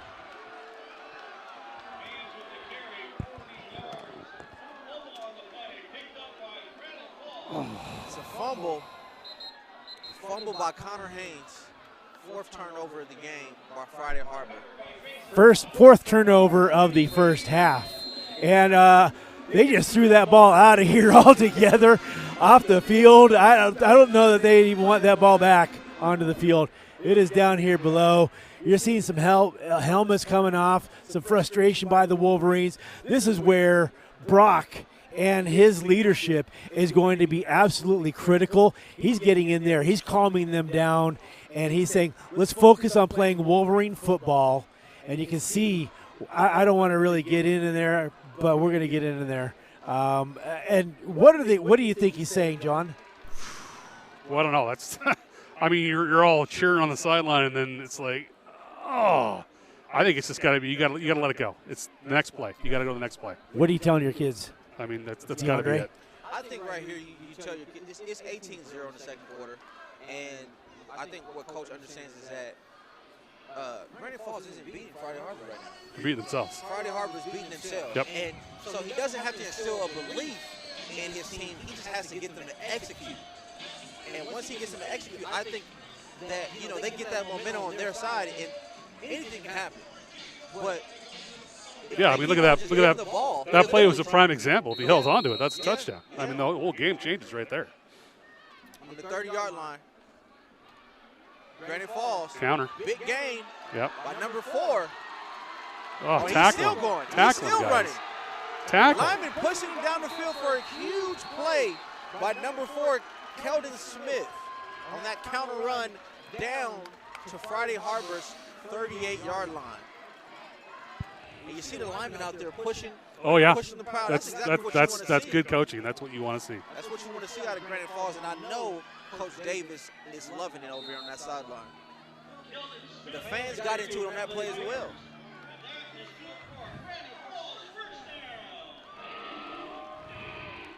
That was a play we hadn't seen before. No, it was a nice little counter there. 1st and 10. It looked like that sweep they run, and they reversed the direction on it. And There's the an inside dive right run up the there. middle, dive right up the middle to number 20, Caleb Roberts, who's stuffed by Tate Geyser. Number 77, up in the middle, stuff in the middle. It's a gain of 4 on the play. We just subbed out Wiley McCutcheon. Pierce Klein is in the linebacker core. 2nd and 6 here for Granite Falls. 8 minutes and 45 seconds left to go in the second quarter. Motion number 4, and he gets the ball up the right sideline. Number 4, Keldon Smith with another huge gain. Down to what looks to be the 13-yard line. Once again in the Wolverines red zone. They are 3 for 3 in the red zone. Keldon Smith, he's gotten it down here thus far. They had the dive play by number 20, Caleb Wright, but Smith with the 2 big plays up the right side. Let's see if Friday Harbor can get a stop here in their backyard. 1st and 10 here. Motion to a shotgun 2 backfield formation. Run to the left. Nice tackle. Oh, great tackle. Great tackle by number 54, Jeffrey Volt. Yep, good tackle. If he doesn't make that tackle, he may That's get a to the touchdown. edge. He may get to the edge. That was a touchdown if he didn't make that tackle. When Friday Harbor, you look, you see, you got about 7 guys on the sideline. How long before that starts to set in? Yeah. We have second down here. Motion. Another run by Smith. Does he get in the end zone? Yep. Touchdown, Granite Falls Tigers. Keldon Smith, number 4. They relied heavily on him this drive. They did. I got him with the ball, 90% of the time there. Yeah. Score goes from what could have been 18-7 to 24-0. That's a big swing in momentum. It's going to be a real testament to these kids how they respond after their 4th turnover. And they're going for the field goal this time, and the field They goal got it. is good by number 3, Stetson Maucha. Wolverine Sports on Friday Harbor Tiny TV is presented by Brown's Home Center, the island's only full-service building supply center, Banner Bank, Purple and Gold Booster Club, Farmers Insurance, and the Tammy Cotton Agency. And nothing short of a miracle, but we've seen stranger things happen. It's still the first half. I saw the Wolverine boys basketball team get down 28 in the first half and come back. So Well, we're still 7 minutes and a half here. Yeah, I mean, you put so- together, if you can get over what mistakes you've been making and have a solid drive right here, and get a touchdown and go into the half with a score on the board and keep them where they're at, that's a big positive for the second half. And, it's literally been for Friday Harbor. It's almost like if you play Madden, Madden, they used to have it back in the day. They used to have this thing. It was a special thing that you could have. It's called fumbleitis. And that's what it is. That's what Friday Harbor has shown us far. But they have also shown, on top of that they can compete for Granite Falls. And if they can stop beating themselves and get a turnaround, score some points in this drive, there's no telling what this game can become. Yeah. Fumbleitis. They need a vaccine for that right now. And Malchow's kicking off right here. He's going to squib it again. He picked it up this time. A little bit of Got a yardage. run by number 12, Jackson Waldron, up to 33, maybe? 34-yard line. In the Bay Area, it might be Waldron, but in Friday Harbor is Waldron. It could be either or. John, when you were down in the Bay Area, it would have been Waldron. I was still Waldron.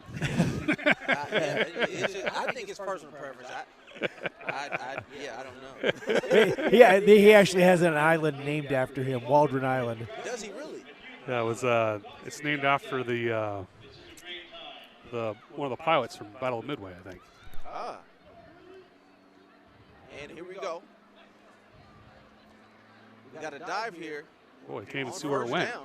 Right. And Powell's still pushing. It's still going. He's still going. Wow, that's a good plow push. Great run here by Is that Gustafson? number 10, Is that 10? Nathan Posenjak. Posenjak. Nathan Posenjak. It's a great play right here. It's an 8-yard gain. Yeah, well, that plow, I think, did 5 of it. Second and short here, 2nd and 2 here for Friday Harbor. Under center here, motion by Connor Haynes. And it's a run here right up the middle. Chris Gustafson. Gustafson. Gustafson. We've had a lot of props to that name. He's got a lot of relatives on the island. My very first time announcing John Gustafson, his cousin, I was pronouncing it the German way. I said Gustafson. Yep. I just tap on my shoulder over on press right there, like, it's Gustafson.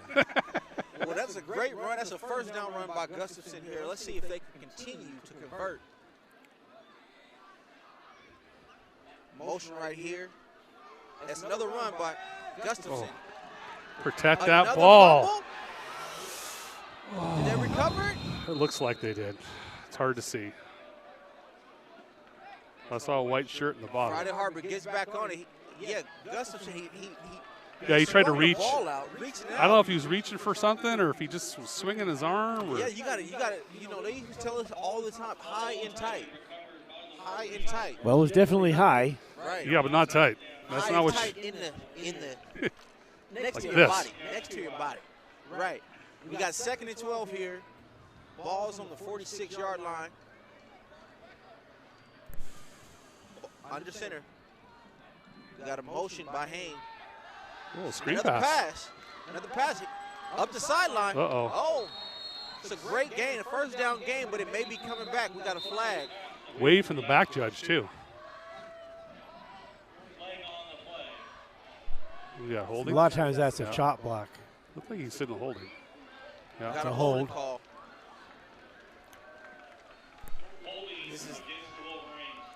They're going back in the wrong direction. But holding on to the ball. Yes. We'll Which is take that. the more important part there. But number 14, Connor Haynes, he's showing some explosive. Yeah, he has that first 2 steps really can take off. Yeah, he got on that. It would have been a touchdown on that, even on that screen play. He's good. That swing play, he's still getting out there and can make something happen. The ball is spotted at the 44, 2nd and 14. Under center, he's under center here. Let's Motion by Connor Haynes. We Yeah, got a they're- flag here. Neutral zone Yeah, infraction. neutral zone infraction. I think they're going to call that. Get 5 back. It'll bring up 2nd and 9. That guy was way, way almost in the backfield. I wonder if Dylan changed the cadence because he's a crafty player like that. Yes. And Well, you know, they'd be given that fake blitz look too. You know, Yeah. I think that's probably what they did is they switched it up a little bit. Here we go. We're at 2nd and 9 here. Almost across the 50-yard marker. Under center here. And it's a run play. Out to the right. We'll protect the ball. So we're going to be, what, By Big. 3rd and 3. That's pretty manageable. That's a big play right here. Yeah, this is a huge play right here. 3rd and 3 here. 5 minutes left. Let's see if Friday Harbor can convert here. and you kind of got an idea of the size of him coming at us. He was almost coming straight into the camera. You can see that's a big back to Big guy. they have to bring down. It took 3 guys. And I was gonna say it's 3 guys. 3 guys. Here, 3rd and 3 here. And it's a toss play to the left. Connor Haynes. Connor Haynes Good run. converts on 1st down. Out to Friday Harbor's out to Granite Falls, 37. The Wolverines early on were going with tempo. We're seeing them spend more time inside the huddle. Were those first 10, 15 plays scripted? I don't know if they were scripted. I don't think they expected to see all those blitz looks that Granite Falls was giving them. Because you watch, the linebackers will move up and go back, and I don't think they were ready for that look they were getting from Granite Falls defense. Formation strong to the left. A motion by McCutcheon. Run to the right. Back to solid yards every time. That's what we want to see. A solid run by Connor Haynes. This is the Wolverines. Well, the fumble was right at the 30, but this is their actual deepest penetration on a drive this game. 2nd and 5. Ball's on the 32-yard line. Under center. QB's under center. Motion by McCutcheon. Pass play. Rolling out to the right. Yeah, yes. And he It's tosses going. it. Oh, it's out of Throws bounds. it out of bounds. That was probably smart. Smart play right Yeah. there. He was heavily covered by number 9, Jonathan Roberts, on that play. Bringing up 35 for the Wolverines. Let's see if they can convert here. It's 3 minutes and 29 seconds left to go in this half. Tigers Are we up missing out here? 25-0. They keep changing the ball. I wonder if it's getting wet. You notice that? They've been changing the ball every few plays. It's not yet. 3rd and 5 here. Motion by McCutcheon. Blitz. Run. And they get a 2-yard gain, or a yard gain on the play, bringing it to 4th and 4. I wonder if the ball switch thing is a kind of a mental, you know, we're going to change the ball, you won't fumble anymore kind of thing. 4th and 3 here for Friday Harbor. Roberson went all the way over to Get the play. the coach this time to get the play, and he breaks the huddle quickly. It's going to be interesting to see what they call right 4th here. and 4 here. Motion by McCutcheon. It's a run here. Got it. They convert. Then some. 1st down by Friday Harbor. Big conversion right there. Now the Wolverines are close to the red zone. 2:41 to go, trailing 25-0. They can chew up the last 2:41 with this drive and keep the ball out of the Tigers' hands. I think that's a minor victory. Well, I think if they score, it'll be a major victory because they have a positive drive. They score. Ball's on the 25 of Granite Falls. Strong left. Play action. Oh, just run it. Oh. Just out of the reach. Just out of the reach. That was the right play call, though. I'll tell was. you, it was 1st down, and he runs that naked bootleg to his left. But I almost think if he'd have just tucked that down, that was 10 yards of running. Just out of the reach of Nason. With the sideline, too. He could have just ran out of bounds. 2nd and 10. Stops the clock at 2:20 to go in the first half.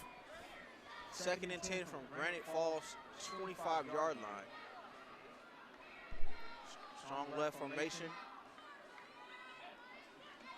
Toss to the left.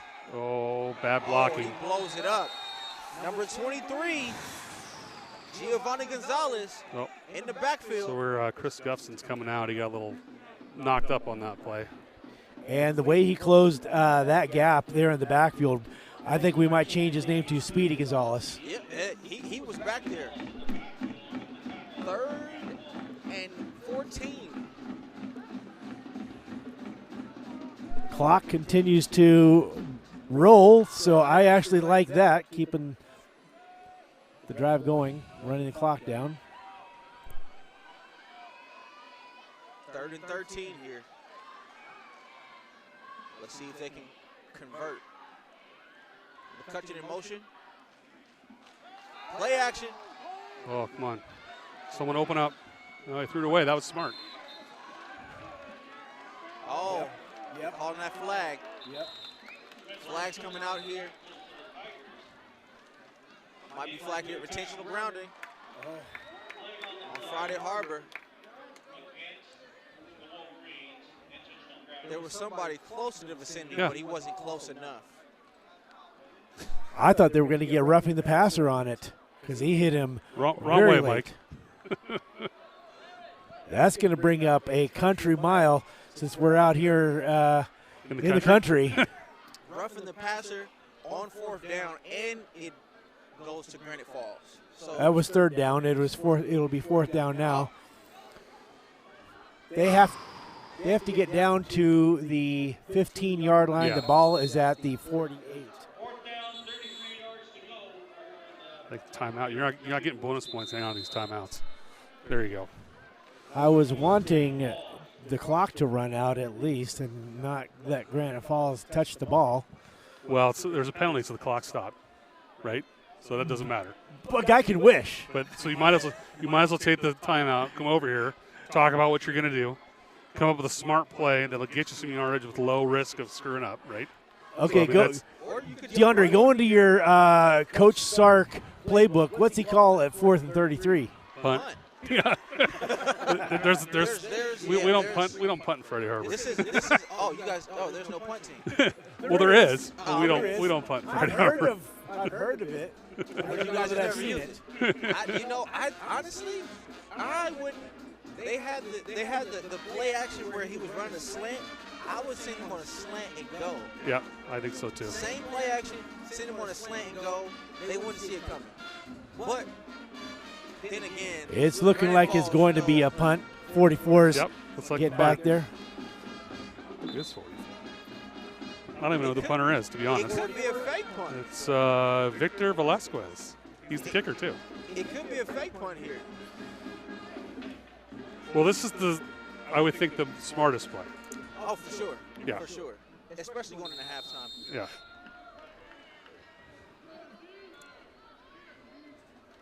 Good snap. Pretty decent punt. Went the right way. A nice bounce.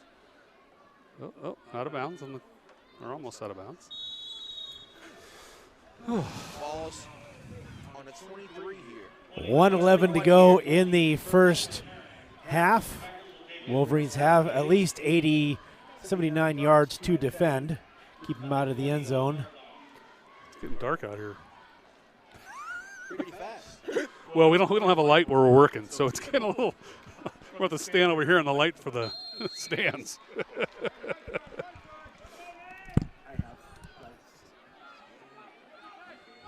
Yeah, it's right around the corner. All right, so we got Granite Falls at the ball. They got a minute and 11 to run out here. Back to the shotgun formation. There's the snap. Ball's on the ground. Picks it up. Rolls right. Runs out of bounds. Back to looks like the 10-yard line. Is that right? Lost 11 yards on that play, and Kill 5 seconds. Well, it was just inside on the counter, but Okay, going at half, just review all that stuff, and I'll go get red strike.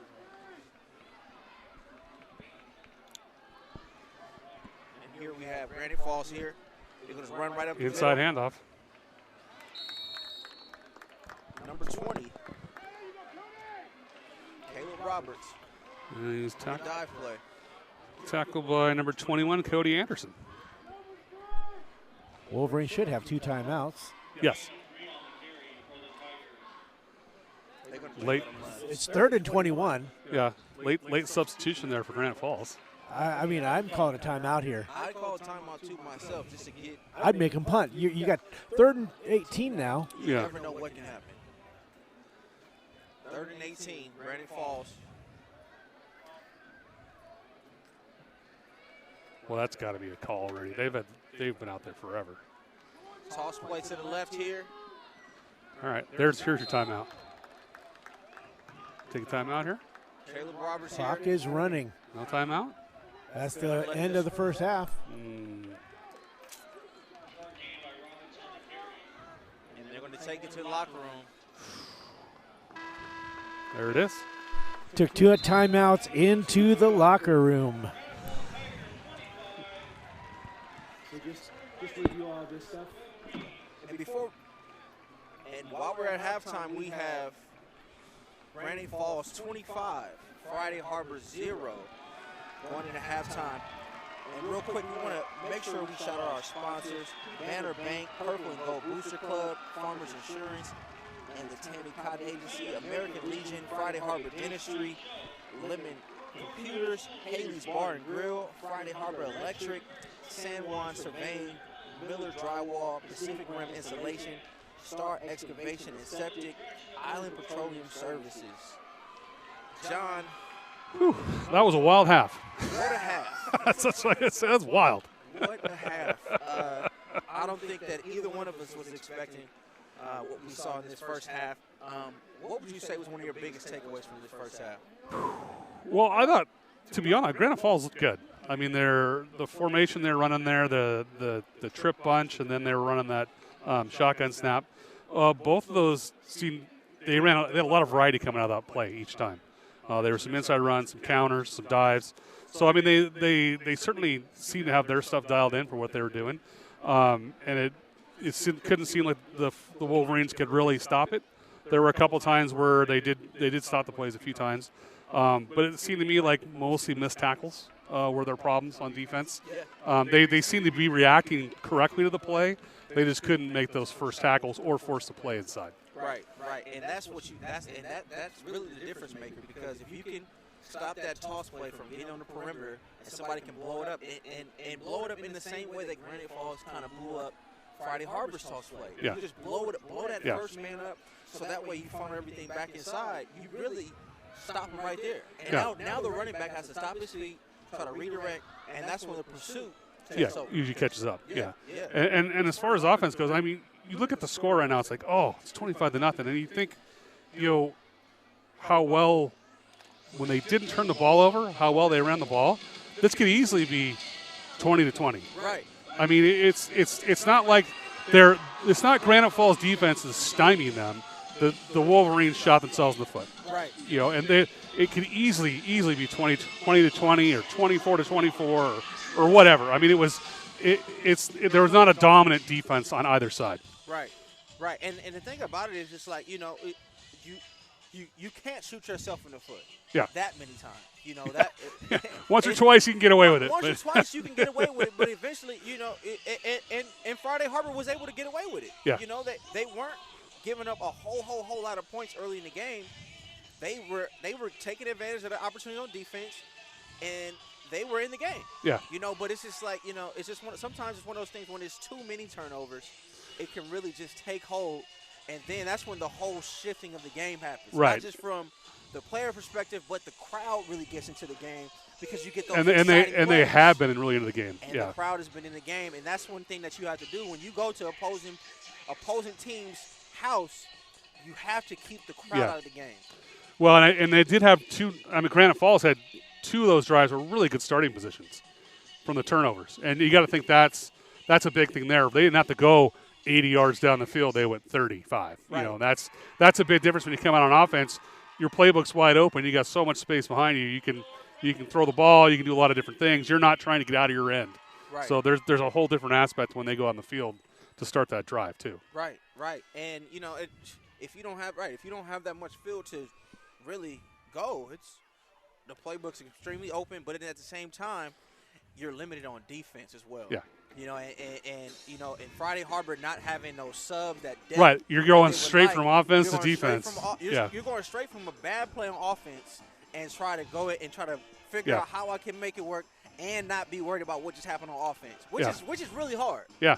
Normally, well, and I always kind of felt like, I've coached small group like this, and when something like that would happen to me, I usually would take a timeout. Yeah.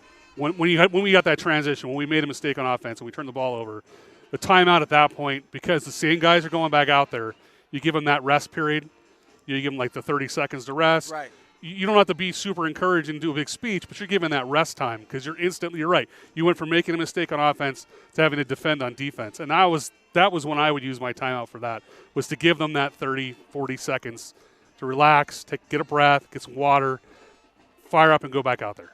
That's kind of a big thing. Yeah, and Friday Harbor had 2 timeouts that they could have used. Yeah, I was thinking that at the end. Yeah. I remember when my first game I coached, someone's like, "You don't get points for saving those timeouts." Yeah.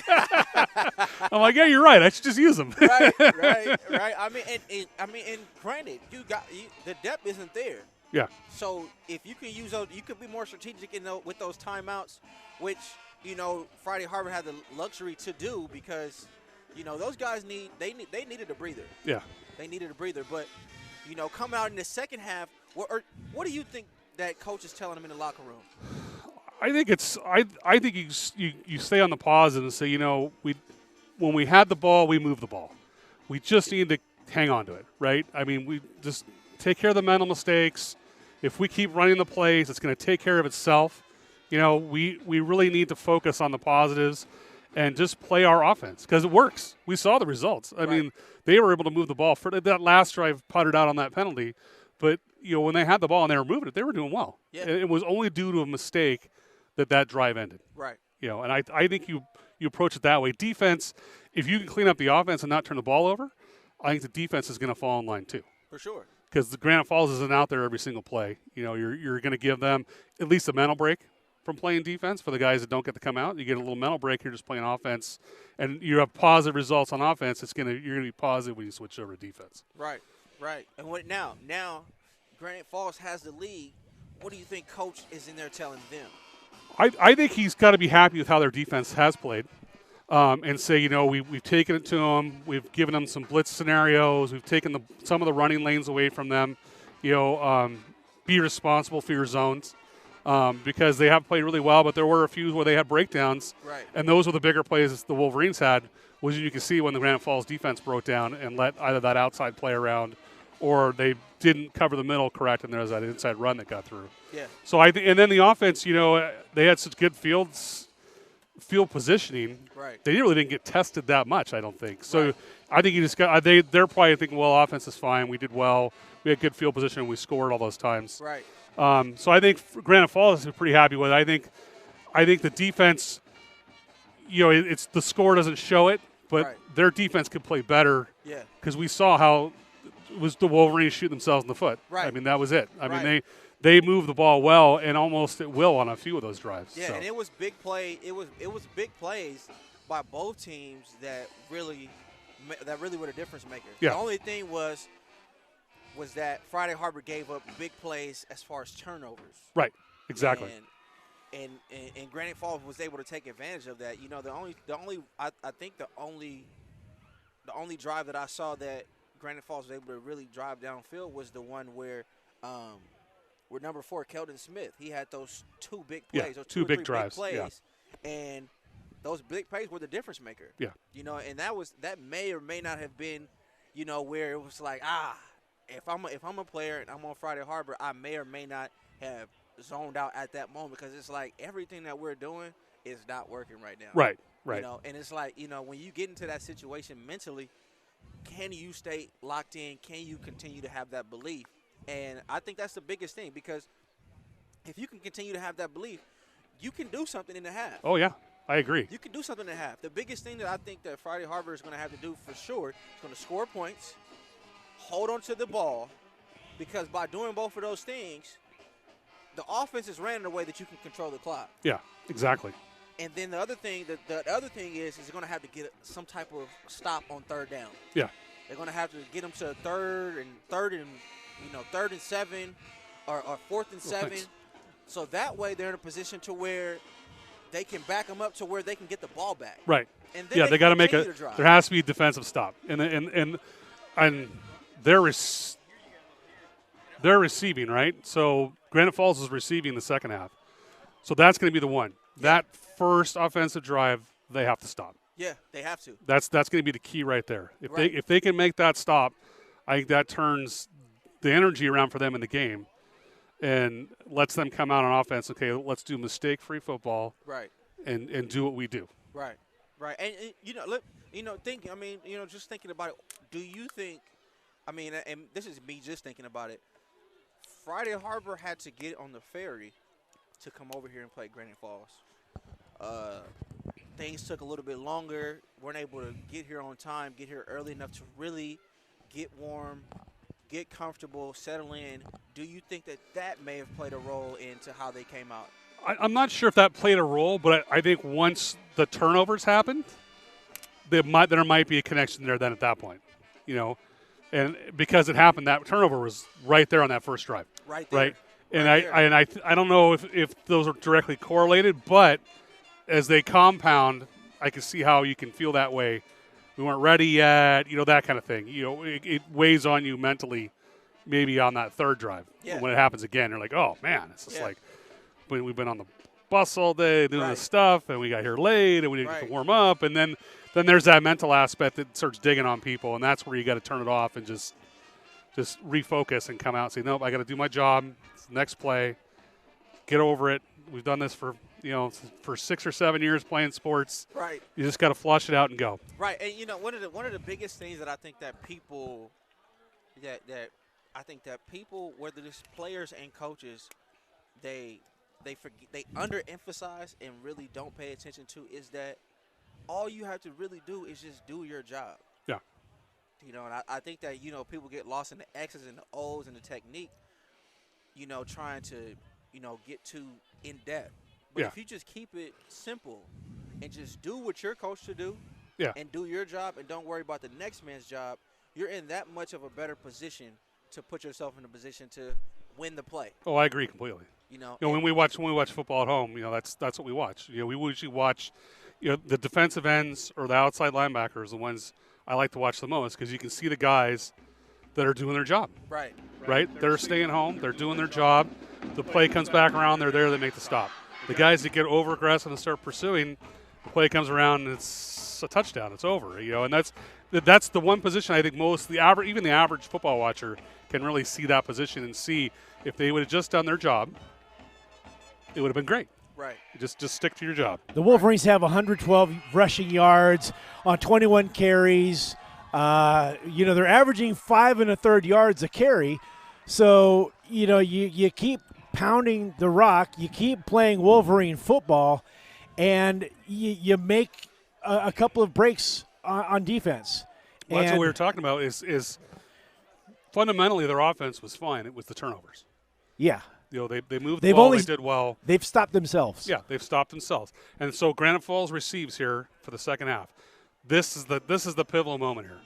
The defense has to come out here and make this stop against Granite Falls. And if they can do that, then the tide of the game can change, because they go back on offense. They can go down and put a good drive together to score, and I think that really changes the whole thing. All right, and Deandre, you as a player, as a coach, are you telling Low battery. 10% battery?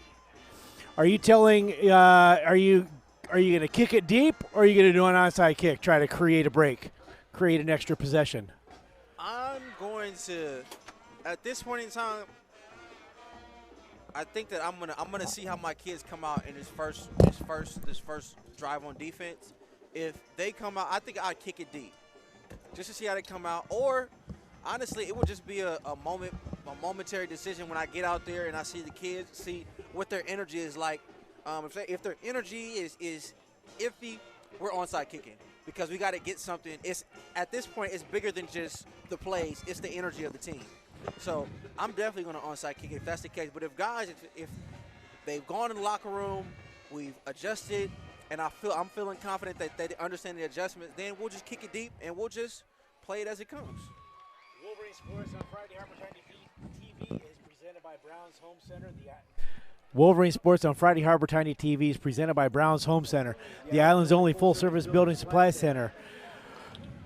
By Banner Bank, Purple and Gold Booster Club, Farmers Insurance and the Tammy Cotton Agency, American Legion, Friday Harbor Dentistry, Lemon Computers, Haley's Bar and Grill, Friday Harbor Electric, San Juan Surveying, Miller Drywall, Pacific Rim Installation, Star Excavation and Septic, Island Petroleum Services. The Wolverines are here at the base of the Cascade Mountains in Granite Falls, trailing 25-0. And it came off of 4 turnovers by the Wolverines, one which looked like it was going to cut the lead to 18-7 if the Wolverines could have gotten the point after. Fumbles the ball at the 30. Granite Falls goes 70 yards and makes it a 25-0 lead. And the Wolverines, this is for me, John, this is a program builder right here. Yeah. This is where you install your mentality. This is where you find out who has your back. What player is so bought in that they're going to play like they're 25 up or 25 down. They're going to play Wolverine football. And I think that's what what Brock is telling them in the locker room. Yeah, we were talking about that too. It was, I think you as the coach, that's what you want to see. I think you really have to be positive with them.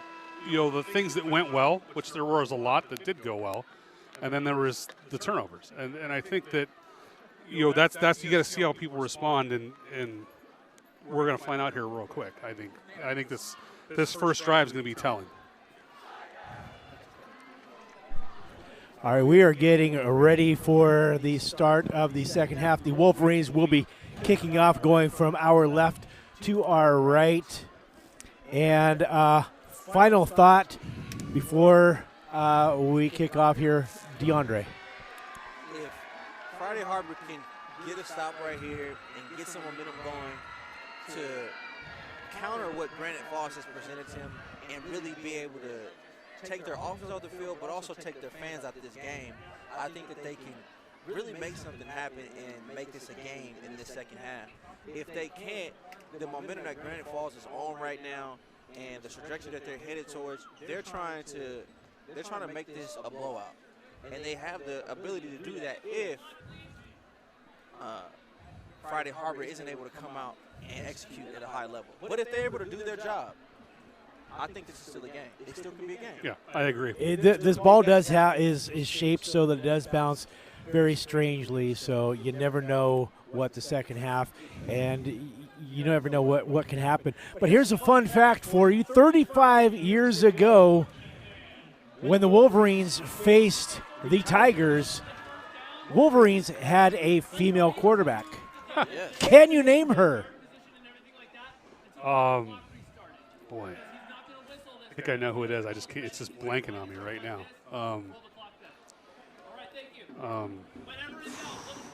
When I tell you, you're going to go, oh, that makes sense, because she put a couple of bad dudes on the field here. Couple of bad dudes, huh? Yeah. And who is that? I think Sherry Lawson. Yeah, I was going to say it's Brady Mears' mom. I just couldn't think of her name. Yeah.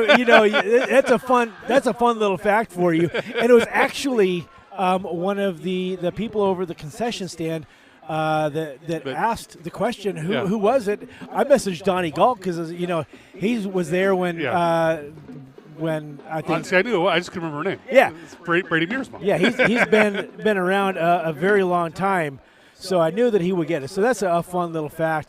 As we get ready to kick off, not really sure. They added 4 minutes to the 20-second halftime. I guess the officials own some bed and breakfast around. We'll make sure we spend the night. Trying to see if we can make them miss the ferry, get them to spend the night out here. Of course, they may not have the bed and breakfast system like they have in Friday Harbor. I think but the refs came over. They were talking to the people in the booth about something, and then they were trying to get that all figured out, I guess. well, I saw him holding up 4 fingers, and it was like there was 12 minutes on the clock. They'd already set it up for the third quarter.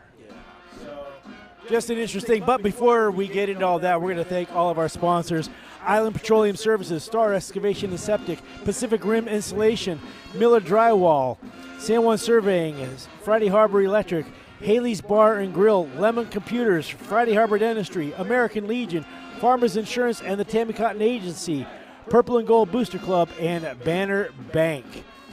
And there, they will now finally take the field. And we're back for our second half.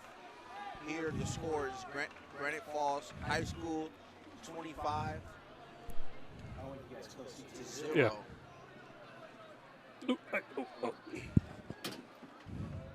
Watch out.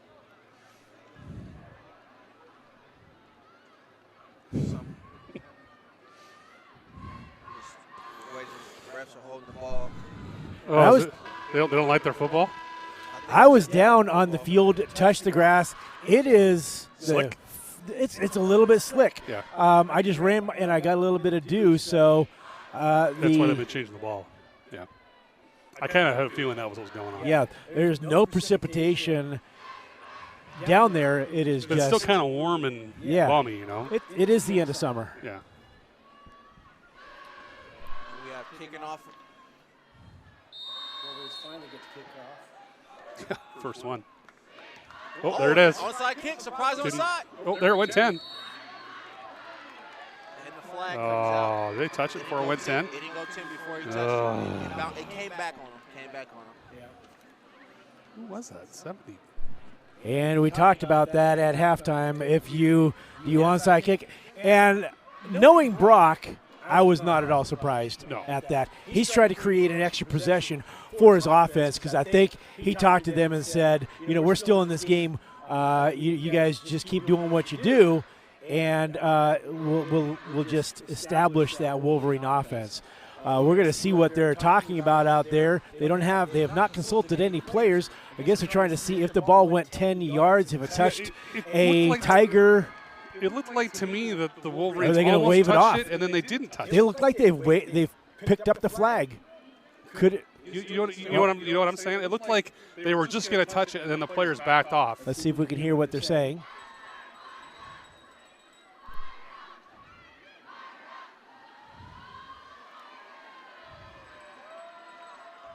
It's a lot of conversing for sure. Call, Yeah, so. yeah. I think everybody's confused on this play.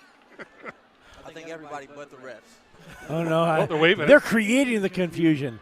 And now It will be Tigers' ball right at the 50. It looks like. So they're going to say it went 10, and then the Tigers got it. Okay. Friday Harbor. Tigers will again start a drive in Wolverine territory. First down. Motion number 23. Uh-oh. Oh, it's a Broken they play. tried to do a counter. Broken up. They were still able to get back. They were still able to get a gain of 1 yard. Keldon Smith. Something happened in the exchange with Hooper and Smith. Yeah, they ran right into each other. It looked like they were trying to set up a jet sweep counter, but I'm pretty sure that's not how Coach drew it up. Not the first play of the second half. Right, that's not how you want to come out the second half.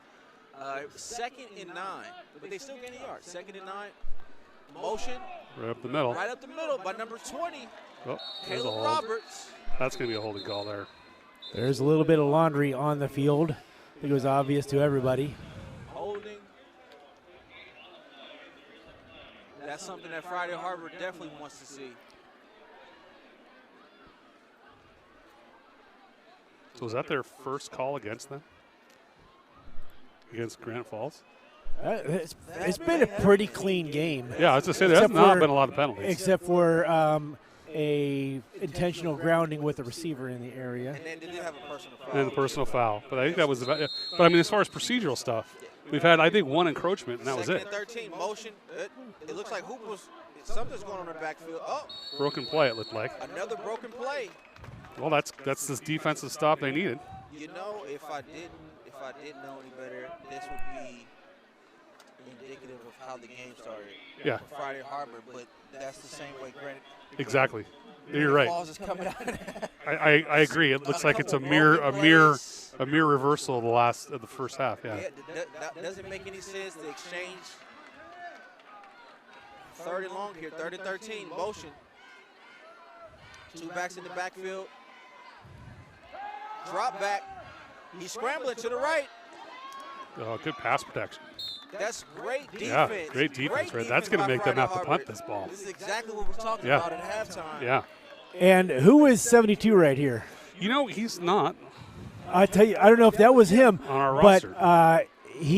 what he did over here was he didn't bite on. Yeah, I saw that. And he held his ground, didn't He let did. him do anything. So a great defensive stop there by the Wolverines brings up 4th down. Will they punt? They are in punt They're formation. they're in punting formation. Number 12 for the Wolverines goes back. Punt by number 33, Race Maucha. And the punt is up. Well, there you go. Let it go. Perfect. Gonna let that go. Bounce out to the 25-yard line. Well, Friday Harbor's that's the first half what we talked about. They got the defensive stop they needed. Now let's see if they can capitalize. Fresh ball out. Talked about that, how important that is going to be as well. Ball security was a big problem. 3 fumbles and an interception thrown by Dylan Roberson. The Wolverines trail 25-0. 11 minutes remaining in the 3rd quarter. Let's see if Friday can get something going on offense. They got 12 men out there. Yep. Someone's doing the walk of shame. 72? Is that 72? Yep. 72 just made the play. The walk of shame.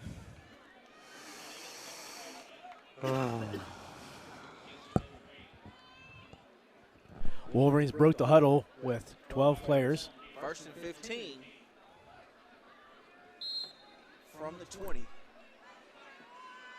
Under center. Motion by Kutcher. It's a run up the right. There it is. Good job, Connor. It's a great run by Connor Haynes. Made up that penalty plus sub. He's a hard runner. He is a hard runner. He's a very hard runner. And you know, he does have those explosive first couple steps. Once he starts going downhill, he can really take off. Speaking of the geysers. Second and 7. 2nd and 7 here for Friday Harbor. Under center. Kutcher in motion. Look like they're showing blitz. It's a run. Wide to the right. They broke it up. Looks like a tackle for little to no gain on the play. Push him back a yard. Pushed him back a yard by number 20. Number 20 is in there, Caleb Roberts. In there on the tackle. It's having a good all-around game for them. 3rd and 7. 3rd and 7 here. 3rd and 7 here for the Wolverines. Let's see if they can convert.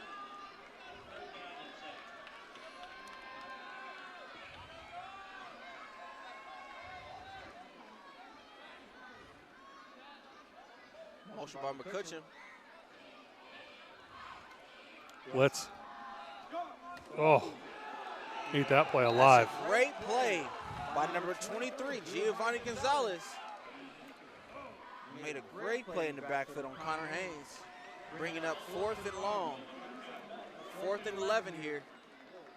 Looks like we're going to punt.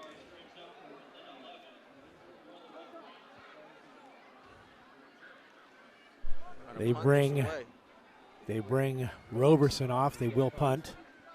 Trading punts here to start the 2nd half. This isn't what you want to see out of Friday Harbor coming out. And it looks like it's a sprinkle. Yep. Starting to come down now. It's coming down now.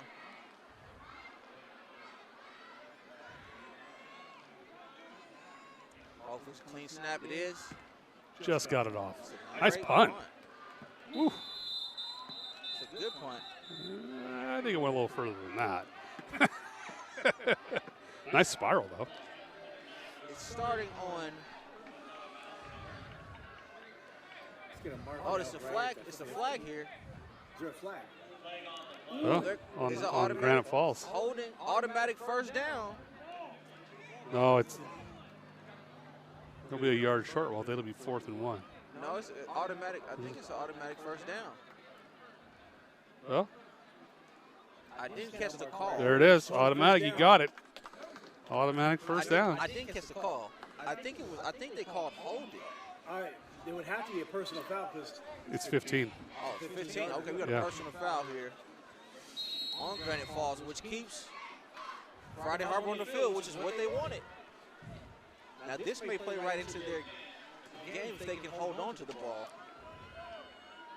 Wolverines have to capitalize here. Puts him in motion. A run by Connor.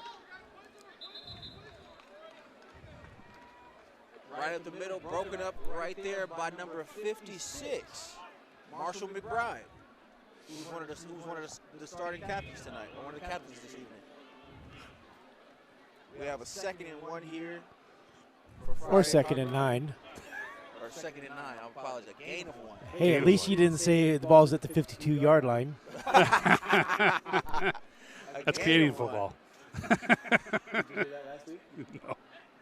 Oh, and it's a run to the right. Nice juke. Great cutback There it is. Threw him forward, too. Give him a couple more yards. by Connor Haynes. Oh, the double whistle. The announcers from Friday Harbor last week, Paul Rudd. Ref, he said it was the ball's at the 52-yard line. 3rd and 4 here. I was hoping Chris Evans would be there, too. The guy that played Captain America from, Oh, because it was Paul Rudd. That's the guy that played oh Ant-Man. yeah. Oh, they make him sub out. Did he lose his helmet? No, he got hit in the head, is what the official said. They said they had to come out and check him. Yeah, I got to come out and check him. We have a 3rd and 4 here. I don't like this down marker, how he's relaxing it. Yeah, You want those sticks upright. Friday Harbor. you'd be surprised what happens Motion by over there number on the 30, Pierce chains. Klein. There you go. Good job, Chris. It's a great run Excellent run. by number 24, Chris Gustafson. No, Gustafson. Now you're throwing him off. Now you're throwing him off. The Wolverines moved the ball to the 52-yard line of the Tigers. 52. Gustafson with the carry. 52. We're going to have a little bit of fun here. Now I've been second guessing myself. I don't know which term he is. Or which Gustafson. Gustafson. Gus. Friday Harbor motion. Pierce Klein. And right back to Connor Haynes. Yep. 2 yards on the carry. For a gain of 2 yards. Sorry, 3. 2 or 3 yards. Consistent yardage. They've continued to move the chains. There's no penalties. They've been moving the ball. Well, and 5 1/3 yards a carry. You know, if you can do that through this drive. It'll be over before. 2nd and 7 here. Motion by Klein. Pass. Play action Nice job. Right into him. Good job. to Klein.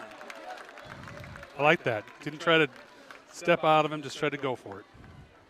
A gain of Only gain of 1, but 1 on the play. And Roberson put it in a spot where the route could not be jumped. Yeah. He'd have to go through the receiver to get to the ball. That was a perfectly placed pass. We've got 3rd and 6 here for Friday Harbor. On the 42-yard line. Pierce Klein in motion. I'll run up the middle. a late whistle there. Only got a yard, looks like, maybe half. Late whistles like that, how you get players injured. It Looks like somebody's hobbling. Connor again. You got a lineman that's You got Connor limping. You got Wiley limping. that's those late whistles. You get extra shots thrown in by the defense, and now the rain's starting to come down. And this is where the depth. Yeah. This is where the depth may set in. In the third quarter, we have 5 minutes and 18 seconds left. Wolverine Sports on Friday Harbor Tiny TV is presented by Banner Bank, Purple and Gold Booster Club, Farmers Insurance, and the Tampa Cotton Agency, American Legion. And they started out trading punts. Wolverines now, they have a nice little drive going. They still got to get the first down right here. Converting this will be a very big thing. You don't want to give them a short field to defend. No, I think it really depends on how hurt these kids are. I mean, you saw two of them limping around down there, and that really, it can be telling what they do for the next play. You're going your number one and number two, halfback, wingback options down to the, 3 and 4. Then that kind of changes what you can call in plays. They spent so much time in that huddle, makes you wonder what page they turn to. Is it a gadget? Is it a breather? Or I think that was a rest huddle. That's what I was wondering. I think that was what that was. That was a timeout for a rest. Right before this fourth down. And now they're going to get the rest of the offense out onto the field. Oh, it's like, because they know if they don't go on fourth down. There you go.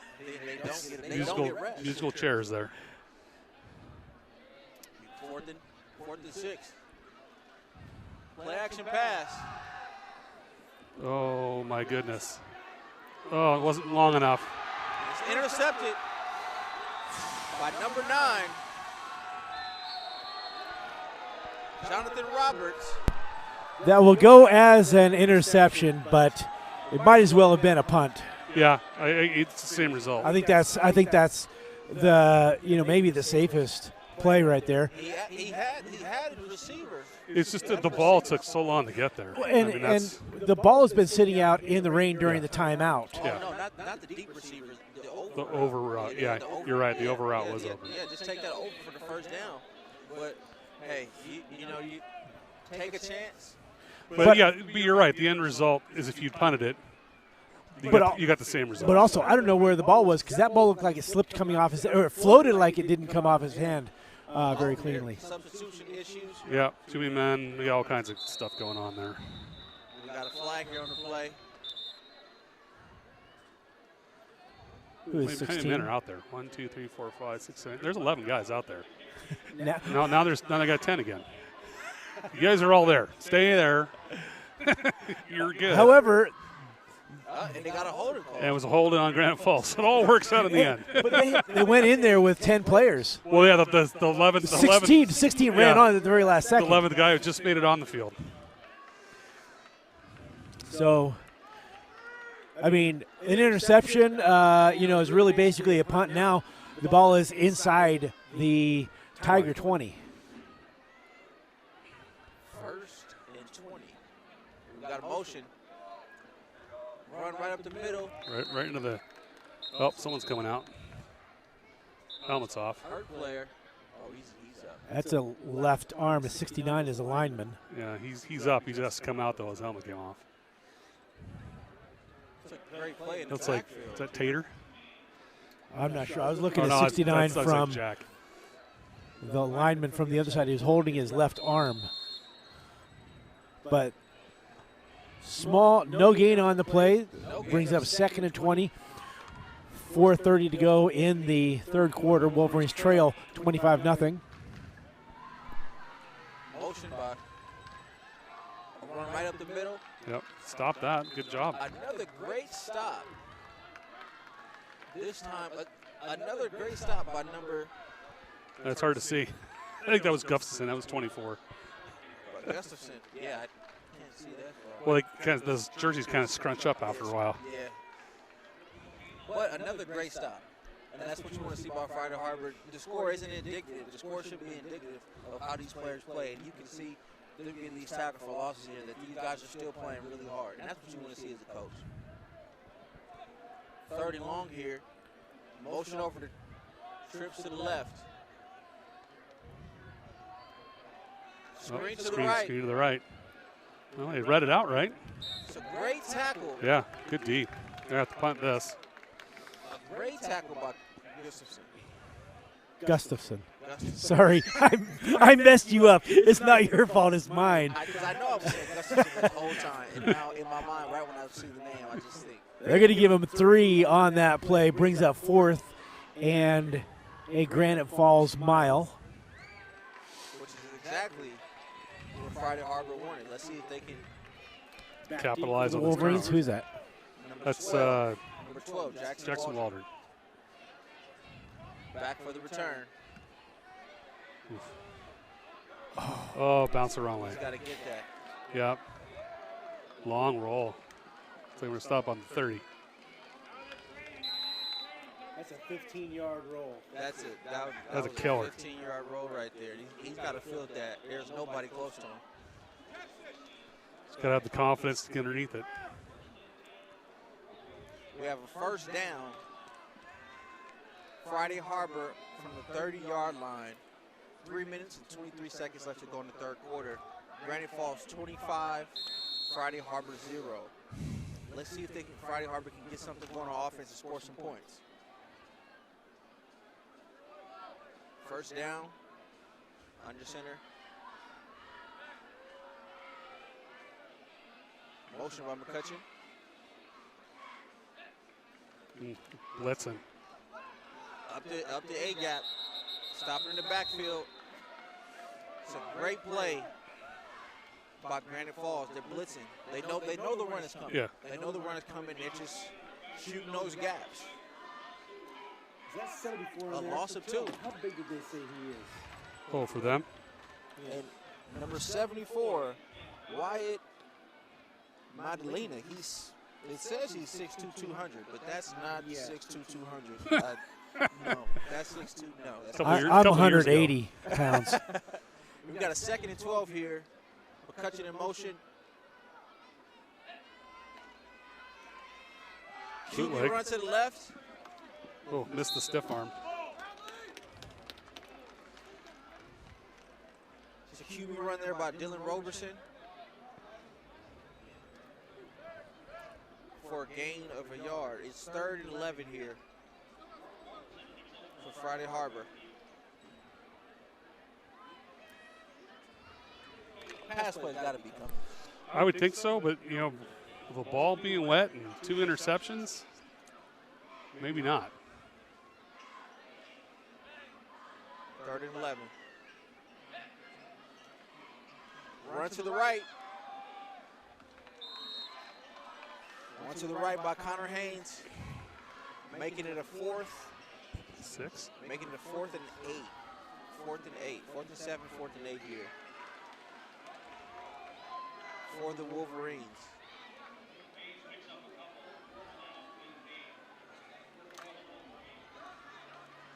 Oh, we're going to go for it. They're going for it.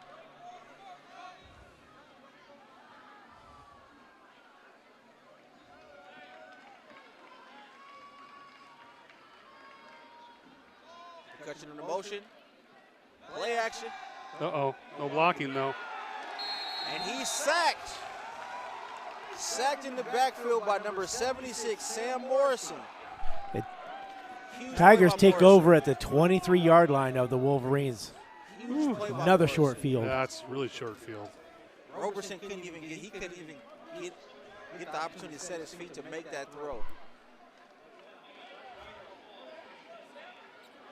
And now Granite Falls has the ball on their 23-yard line. 1st and 10 on Friday Harbor's 23-yard line. 1st and 10 going in. They're motioning over the trips. Now what? Timeout. Taking a timeout. Timeout Friday Harbor. They only had 10 out there, didn't they? Looked like a miscommunication on the sideline as far as substitutions. Wolverine Sports on Friday Harbor Tiny TV is presented by Brown's Home Center, the island's only full-service building supply center, Banner Bank, Purple and Gold Booster Club, Farmers Insurance, and the Tammy Cotton Agency, American Legion, Friday Harbor Dentistry, Lemon Computers, Haley's Bar and Grill, Friday Harbor Electric, San Juan Surveying, Miller Drywall, Pacific Rim Installation, Star Excavation and Septic, Island Petroleum Services. And this is, we talked about this at the half, about the character building, not giving up. Those are the things that I think that I'm looking for right now. Yeah. I'm not saying the game is over, but Well, they did make the defensive stops they had to make. yeah, So that's a positive. yeah. And I'm looking at the players' body language right here, and I don't see anybody backing down. No, they're not quitting. That's for sure. Granite Falls motion to a trip formation to the left. Quick screen to the left to number 1. He breaks the tackle. Looks like a gain of 10. You forgot you're the cameraman. It looks like a gain of 10 by Grayson Hott, or a gain of 9. Sorry about the camera work there. I forgot I was the cameraman too. Just under 1:20 to go in the third quarter. Wolverines trail 25-0. Wolverines out here at Granite Falls. 2nd and 1 coming up here for Granite Falls. The motion over the trip formation again. Maybe that screenplay. Fake screen. Quarterback's rolling to the left. Rolls to the left. He just out of throws bounds. it away on that. Throws it away on that. That was good defense Smart by play. Friday Harbor. Smart play by the quarterback, too. Good D by Friday Harbor not to go for the fake screen. Smart play by the welterweight. Flyweight. He's 140. He's probably in the flyweight category. He's been doing a good job tonight. Former leading this wrestler, Granite Falls Tigers team. A good scoop that you had on there. Ooh, quick Dive snap. straight down the middle.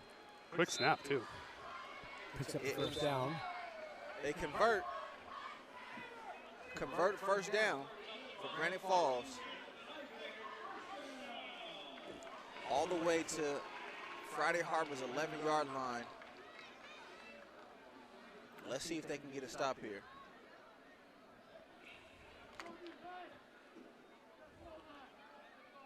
This may be the last play of the third quarter. The motion over the trips formation to the left. It's a run. Little. Right to into Roberts. it, too. Good That's tackle. a great tackle by number 14. Is that 14? I think so. By number 14, Connor Haynes. Connor Haynes, all over the field. And that is your third quarter. Granite Falls Tigers 25. Friday Harbor 0. And it is 2nd and goal. Is that right? Yeah. So the ball from one end of the field to the other. And I'm pretty sure that this is not how it was scripted. But the thing that you have with Friday Harbor arriving late, I don't know how much that is a factor, but it certainly couldn't have helped. No, I think it was more the turnovers more the issue. I mean, that's the mental. It was the turnovers. I mean, we talked about what they had to do in this coming out in this quarter. They did it. They played good defense. They didn't let Granite Falls score in that quarter. I mean, we're in a 2nd and goal situation now, but they did keep them to no points in this quarter, which is a huge positive. Yeah, so going into the fourth quarter, I think you keep your starters out, get them conditioned. I don't know who the Wolverines have next week. I think Where we'll play they are. LeConnor. LeConnor and LeConnor. Wolverines will make that long walk to the other end of the field with a short field to defend on the. Yeah, next week is at LeConnor. Help me how they got down here. Oh, is the punt that rolled. Yeah, it was a 15-yard roll on that punt, And then he went for it and they went for it on 4th down. And it was a tackle for a From loss. the 10-yard line. A dive to, it's a pitch play to Stretched Smith. it out.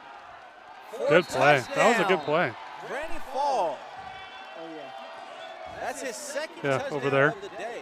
Cameraman's a little behind. Second touchdown of the day That was a good play, though. for Keldon Smith. I mean, it was run well. Great play call. That's a triple option right there. Yeah. And you know when you have Hoople at quarterback, his athleticism, you can run plays like that because you know he has the ability to get out on the perimeter. Whoopsie. What happened there? What'd you do? Focus.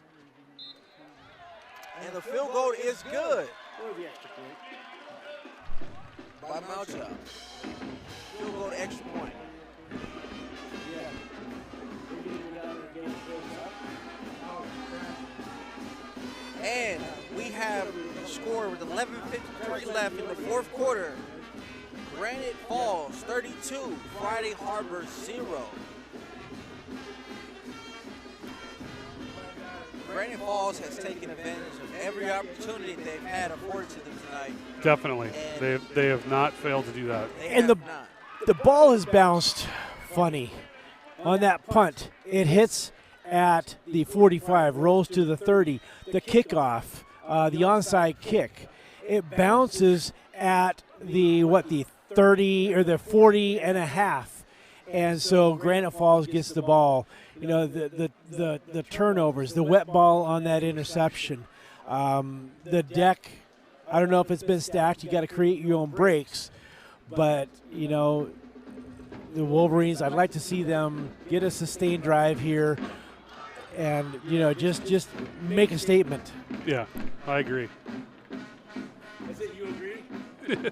I said, yeah, I agree. All right, Grand Falls set the kickoff here.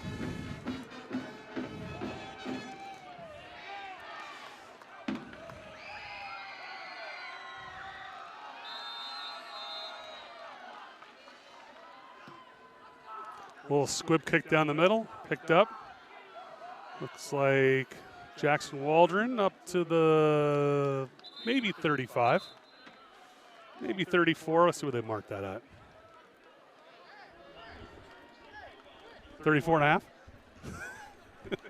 Good enough for me.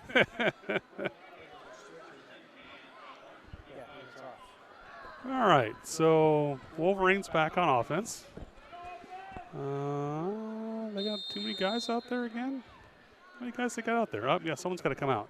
That's what I thought. So they're going to get a Got up. substitution. Yeah, I think they got out in time. Didn't break the huddle, so. No, yeah, I think they're okay. Wolverines trail 32-0. That could be the quickest bathroom break. All right, Dylan Roberson set to take the snap. Oh, yeah, then we got too many guys again. We had 13 guys on the field. I think it's number 21 running off the field. It looks like it's on Granite Falls. No, I think Or it's it's going to be not on Grand us. Falls. They had 13 guys out there. One came off, and then one didn't. So it should have been, yeah, 2 extra guys. And now now Friday Harbor We're already starting on the 30-yard line. 5 yard deeper. First and 15. There we go with on motion. catching. Run right up the middle. It's Chris Gustafson. He got those yards back and then some. I'll slide out.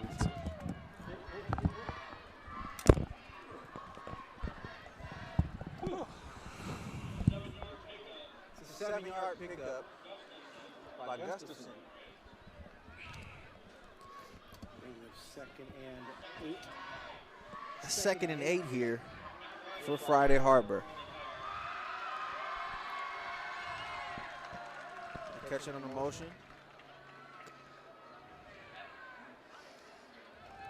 Oh, somebody got body slammed. Stuffed in the backfield Ooh, that was a body slam. by number 76, Sam Morrison. Loss of a yard on the play right there. That's a great play in the backfield. By Oh him. yeah, right through the gap again. Somebody's missing their assignment if that's what's happening right there, right off the snap of the ball.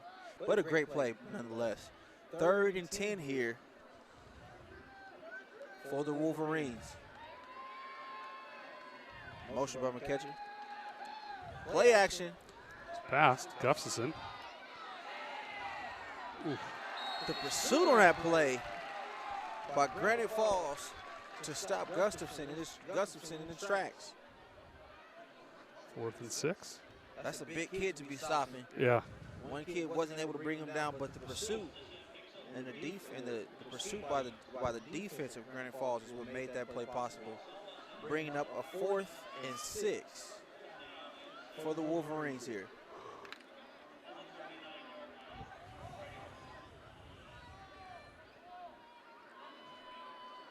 Fourth and 6 here for the Wolverines.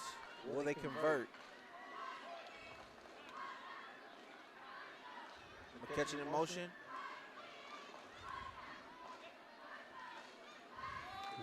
It's a run.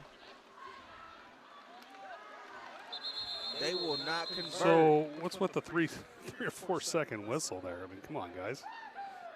The Wolverines will not convert on 4th down. It'll be 1st down, Granite Falls, with 9 minutes and 29 seconds left in the 4th quarter. Granite Falls 32, Friday Harbor 0. And I did not see this coming. No. I understand they're rebuilding. Granite Falls is rebuilding. To install what Brock likes. Some positives that you take from it, Deandre. Positive I take from Granite Falls? For Friday Harbor. Friday Harbor. Friday Harbor, they have the tenacity. They have the tenacity. They just didn't execute, and they have the potential to really make this game totally different that they weren't able to do. But delay of game. Take it back 5. Friday Harbor has a tenacity. I think the depth later on in the game is what hurt them, but the turnovers is by far the biggest thing. You know, it was almost as if the ball just kept coming to Granite Falls almost in a way, versus them actually having to go work for it. But if the game is different and you hold on to the ball, it's a totally different game. And Friday Harbor's in that game, they're in every game for the most part because of how they play. They play with the tenacity that they don't just give up, and they don't bow out. False start. Another offensive penalty, 5-yarder on the Tigers. And that's what you want to see. Guys out there clapping it up. Yeah. Still playing, still competing. Yep. They're not looking to score. Yeah. You know, and that's something that Brock has done a great job of implementing even in this group of athletes is we don't back down from anybody and we play till the last snap. And this is one of those games surprisingly physical. Yeah. 1st and 20 here. Fake Pass handoff. play. Oh. QB run. Oh, he tripped him up. Great tackle. Yeah. Great tackle by Haynes. Connor Haynes. On number 8, looks like the backup QB, Connor Gillen. And that's the thing that we were just talking about, sustained effort the entire game. When you can get into the backfield, you're still making those diving tackles, grabbing a shoelace, whatever you have to do, scratch claw the entire game. I like that out of the Wolverines, and it's a culture building game, I think. And Granite Falls has their backups in, but Friday Harbor doesn't care about that. Yeah.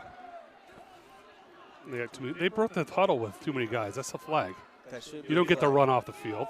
It's a run up the middle. It's a good tackle by Nathan Posenjak. Posenjak, sorry, Mom. Posenjak. It's all right. That's okay. I'm from Friday Harbor, and I still struggle with that one. We have a 3rd and 17. 3rd and 17 coming up for Granite Falls. This is a game that you normally feel the morning after is when you feel on the ferry on the way home. Looking for the ice on the ferry. That's right. 3rd and 17. Oh, Fumble. it was a snap. They got back on it. Good job. They got back on it. That was what Friday Harbor Yeah, couldn't do. they couldn't recover their own couldn't. fumbles. They couldn't. And the one thing you're seeing, guys, they're no longer jogging out like they were in the first. They're kind of hobbling. They're holding fingers, shoulders, There's arms. a little bit of on the attrition there. Wolverines. Yeah. This has been a battle.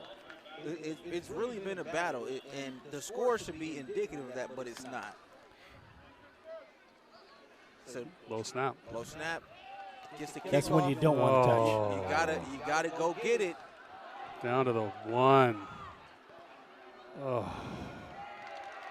Good punt. It's a good punt. That's one I stay away from. The Wolverines will have the ball on the half-yard line. Or as I said in 6-inch yard one, line. The 6-inch. He You're remembers. never going to live that down, man. 6-inch yard line. One of my very first games, the ball did that, and I said the ball will be spotted at the 6-inch yard line. And I hear over to my right, what? the entire section over here is like looking like, what?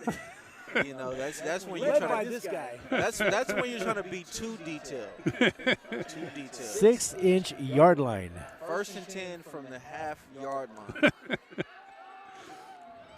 for the Wolverines. Late substitution for Granite Falls again.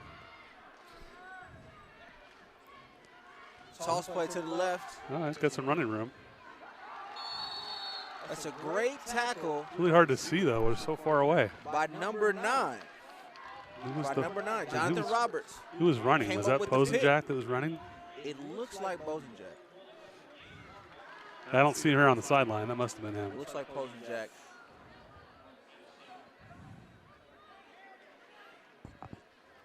Yes, it looks like. I think it's Posenjack, number 14. 14 is Connor. Connor Haynes. I think Connor's out the game. Yeah.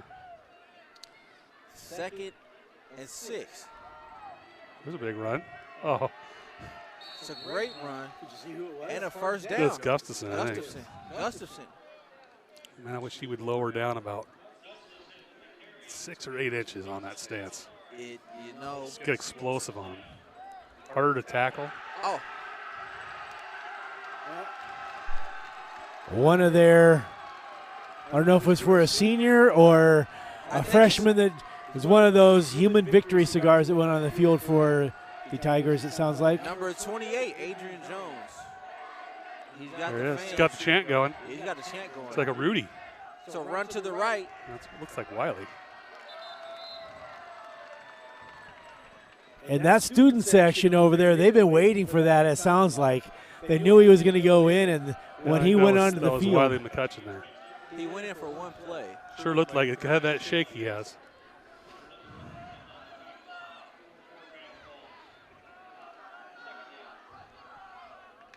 Second down and 7 for the Wolverines. Strong left formation. QB's under center. A motion here. And it's a run play right up the middle. And it looks like it's the first down. Didn't signal it. They're going to put a 3 up. Yeah, put the 3. So I almost Third and short. sneak this right here, get the Third- first, and third keep going. inches. 3rd and inches here. Looks like the Tigers subbed back in a couple of guys trying to get one final stop here.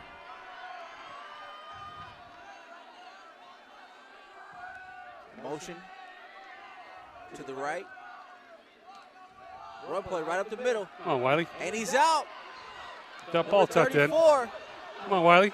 You got it. 34. Wiley McCutcheon Nice for run. a huge gain down to Granite Falls 29-yard line, 27-yard line.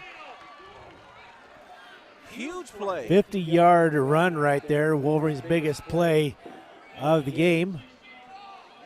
They're going to give him 60 on the carry. Wiley McCutcheon, and he's been the motion man. But he said they called his number this play. And he made Granite Falls feel it. Great run by McCutcheon. We have first down, 1st and 10 from the 24-yard line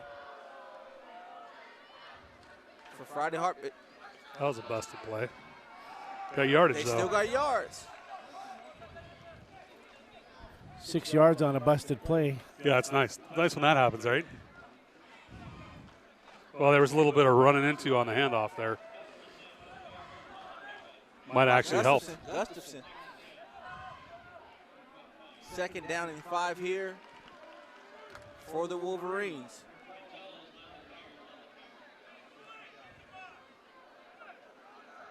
.350 left to go in the 4th quarter. Motion man to the right. That was Pierce Klein. A run up the middle. That was Wiley McCutcheon again. Wolverines' deepest penetration. They are down into the Tigers' red zone. They are now at the 18-yard line. You know what I love? I love that even though the score is what it was, on McCutcheon's run, the sideline Ran the whole way down. Ran the whole way support. And you know that's something that will never show up on the score. You know. 3rd and short here for the Wolverines. Got it. And that's Run right up the middle. Gustafson for the 1st down. got a little more life now, don't they? They got the Got a life. little step going. Yeah. 3 minutes exactly. Clock will go under 3 when they start the clock right now. Ball is on the 14. Is on Granite Falls 14-yard line. A late substitution. Let's see if they can take advantage of it. Yep, right up the middle. Gustafson, He's he got breaks it. off a tackle. Touchdown. Touchdown, Wolverines. Ooh. It's a great run by Gustafson to get in the end zone for 6 and get the Wolverines on the board here late in the 4th. Now, tell me where this drive started. On the 1. This drive started The half. on the At Yard the line. 6-inch yard line, okay? Wow. But no, I'm just saying that is 99.5 total yards. effort. Yeah. That is 48 minutes. We're now at 45 minutes Yeah. and 2 seconds of effort for these kids. And they're And still playing. yes, and that says a whole lot about what you're trying to build. Yeah. No, that says everything about what you're building. Because Bootleg. is he going to make it to the? He's got it. He's got it Nice. by Dylan Roberson to convert the 2-point conversion. With 2 minutes and 58 seconds left, Granite Falls 32, Friday Harbor number 8 Wolverines cut it to a 3-score game. on a 99.5-yard drive. Onside kick again? It's coming. I wouldn't be surprised. I wouldn't be surprised at this point, John. I mean, what do you have to lose? Nothing. Nothing. Might as well do it. Might as well. And I love, like, I go back to the point that I was making earlier. I love how they're playing. They're still playing hard. Like, the game depends on every play. The things that I notice, body language, the only thing that is hanging is their limbs as they're coming off the field. They're hobbling, but they're still playing. Right. There's no finger pointing. There's even when they were having substitution issues, they didn't point each other and say, come on, get your stuff together. They're like, we need to focus on the next play. We talked about that next play mentality. Right. And those are the things that I really like out of them. You know, if there's a word I could use to describe the way that Friday Harbor is playing right now, it would be tough. It would be toughness. It would be toughness. And that starts from the head down. And this game, they're going to feel it tomorrow, but the program is going to feel it 2 and 3 years down the line when the guys that are youngsters on this team, watching these 4 seniors not give up down inside. Because, I mean, you could have folded up your tent and gone home. You're down inside your own 1-yard line. All they do is they pound the rock right down the field. And the kick is off. Ooh, there's It's a good, squib. not a good bouncer, though. Oh, there, got away from him. 2:52 to go. Wolverines On the board, 32-8. Wolverine Sports on Friday Harbor Tiny TV is presented by Brown's Home Center, the island's only full-service building supply center, Banner Bank, Purple and Gold Booster Club, Farmers Insurance, and the Tampa Cotton Agency, American Legion, Friday Harbor Dentistry, Lemon Computers, Haley's Bar and Grill, Friday Harbor Electric, San Juan Surveying, Miller Drywall, Pacific Rim Installation, Star Excavation and Septic, Island Petroleum Services, and And Ken. and Friday Harbor Tiny Radio. Ken's Knife Company, Knife Sharpening Company. Sharpens everything. Ball right up the middle I tell you, the Wolverines for a 1 yard have gain. had periods of where they were razor sharp here tonight. None more than that last drive executed. Well, he took some That of big 60-yard carry. Got some subs in there now. Got 3 starters out right now. It's a 1 yard gain by number 29, Spencer Schilling. They have 2nd and 9 coming up here for Granite Falls. A run right up the middle. Back to Schillings again. And we were talking about the things that I noticed. The other thing is no cheap shots. No. You're down. They're not, taking that extra hit. Yeah. They're playing inside their own brain, and I love the things that I'm seeing out of the Wolverines. 3rd and 6 here for the Tigers. It's a run right up the middle again. Oh, he got through. Number There he goes. 29, He's fast. Look at him go. Spencer Schilling. Look at him go. Spencer Schilling's up the sideline. We got him. He almost down on the 1 yard line. Wow. 3 straight runs by Spencer Schilling, and he breaks off a big one on the 3rd down. And did the Wolverines give up on the play? They didn't. A sure touchdown.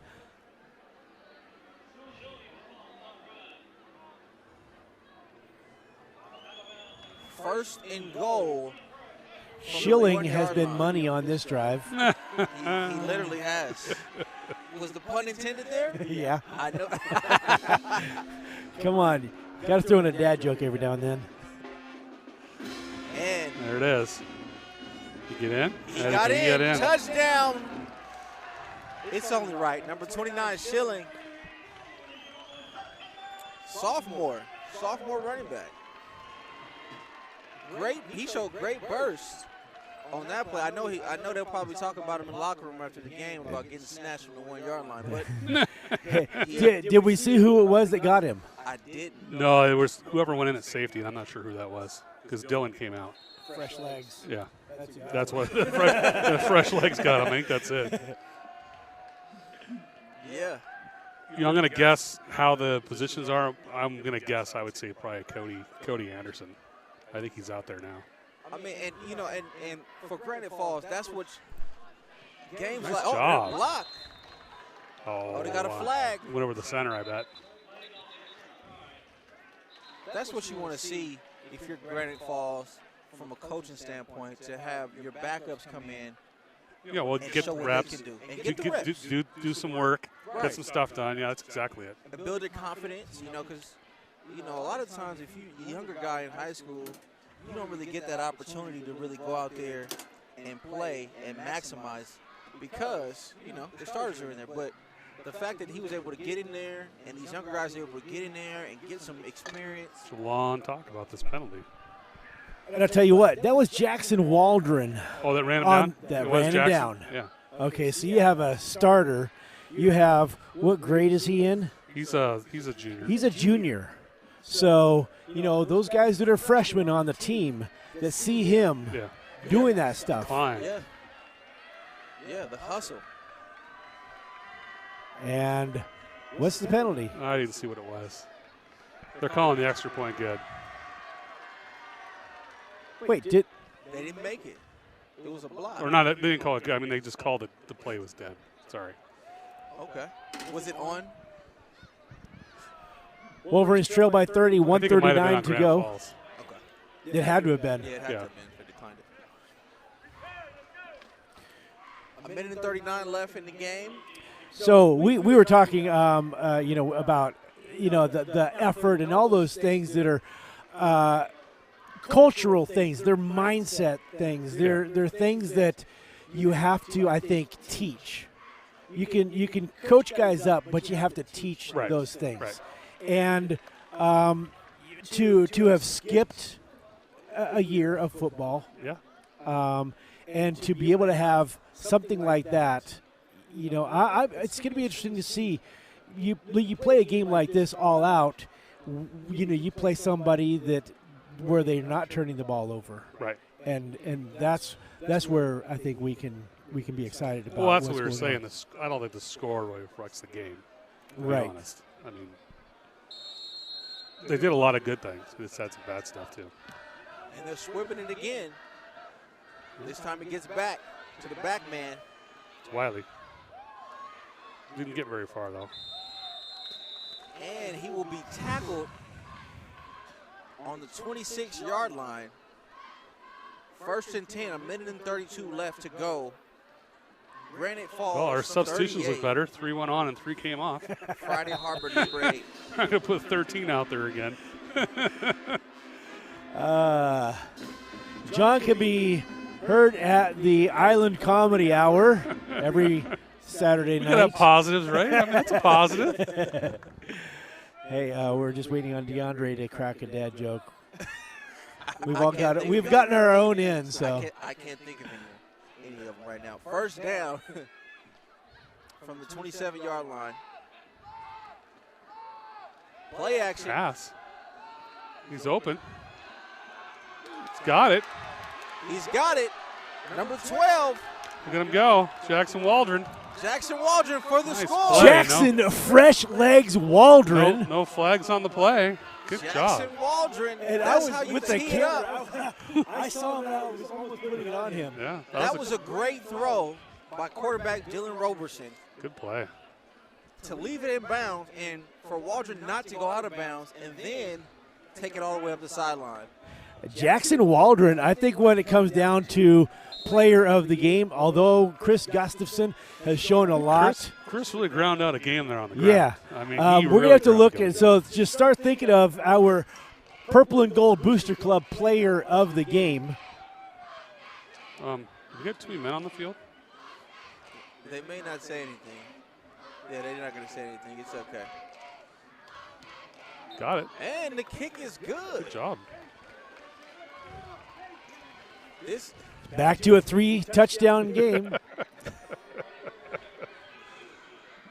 Oh, boy. Hey, I want my kids to know every single situation. I want them to understand we're looking at scores, we're looking at all these things. It sounds kind of funny to say down to a 3-score game, but if you ever seen that championship game down in Texas, Oh, yeah. they did it with 1 minute and Yeah. 12 seconds left. Yep. they did what? Scored 3 touchdowns. They scored 3 touchdowns? A high school game? Yep. When Off was of that? plays just like that. Yep. When was that? 5, 6, 7 years ago. Yeah, it wasn't that long. Well, there's other We'll teams. link to it at the bottom. When you go to this game on YouTube, we'll find a link to that. Yeah. And one of the craziest comebacks, and I'm pretty sure it was like a minute and 12 seconds left in the game, scored 3 touchdowns to win it. And they're still like, I keep on hitting on this point, but they're still over here celebrating. You know? And that's what you love to see is that celebration with your teammates, no matter what the outcome is going to be.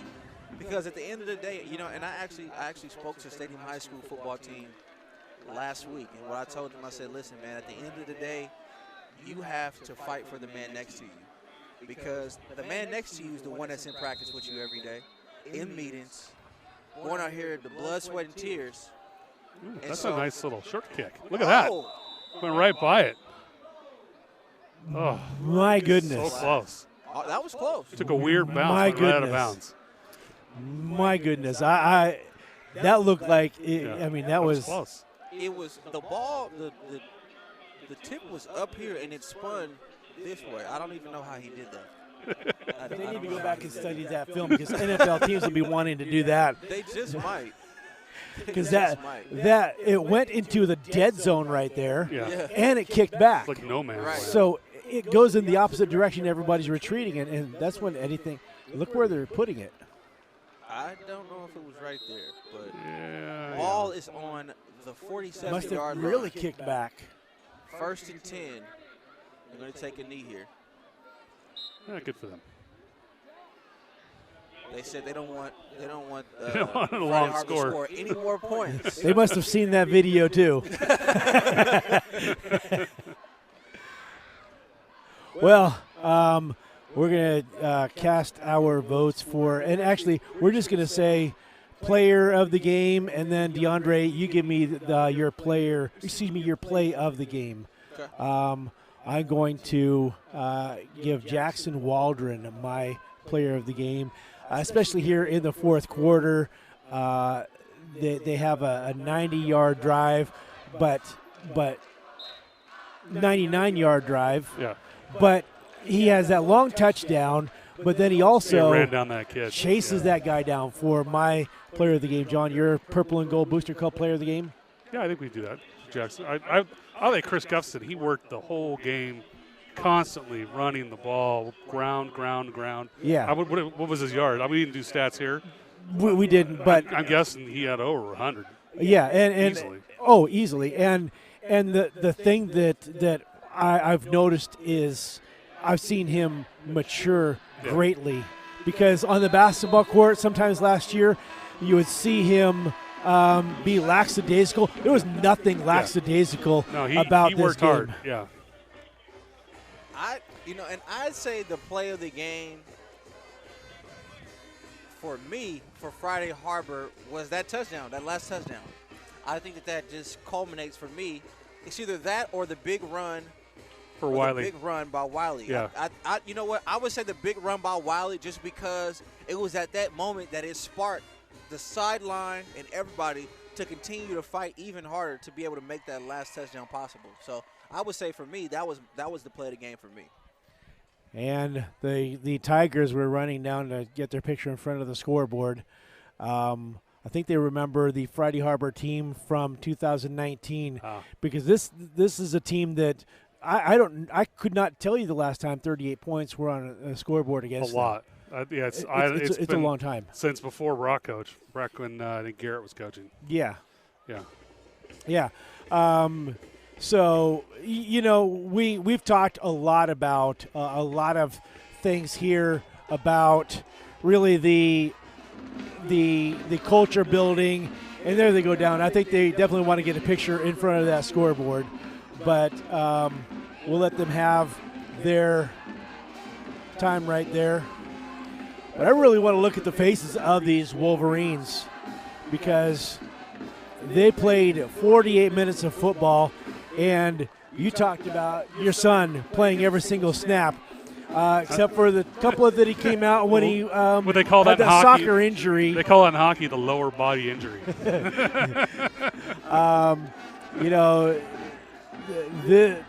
going to have a ferry ride where they're all going to feel it. They're going to look over, and they're going to know they were in a battle. Yeah, this was a but tough they were game. in a battle together. They weren't out there fighting alone. They weren't.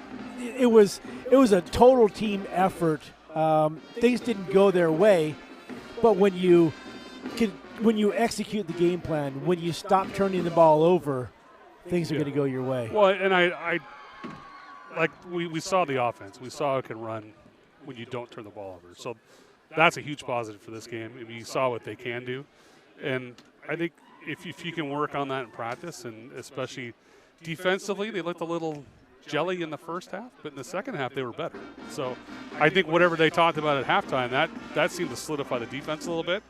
The Granite Falls had their seconds in the fourth, but the third quarter was all starter, and they didn't score in the third quarter.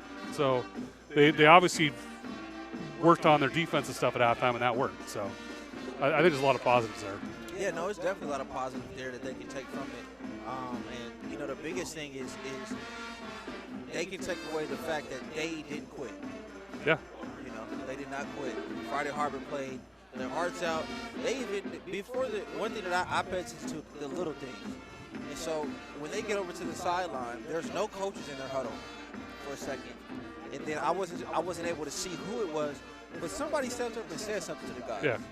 And talked to them. And he talked from passion. I couldn't really make out what he was saying, but I know whatever he said, it got through to his teammates. Yeah. And that's what you need, because at the end of the day, when all these fans leave and everybody goes home and there's nobody here, it's just you and your teammates and the coaches that are there, because they're there day in and day out.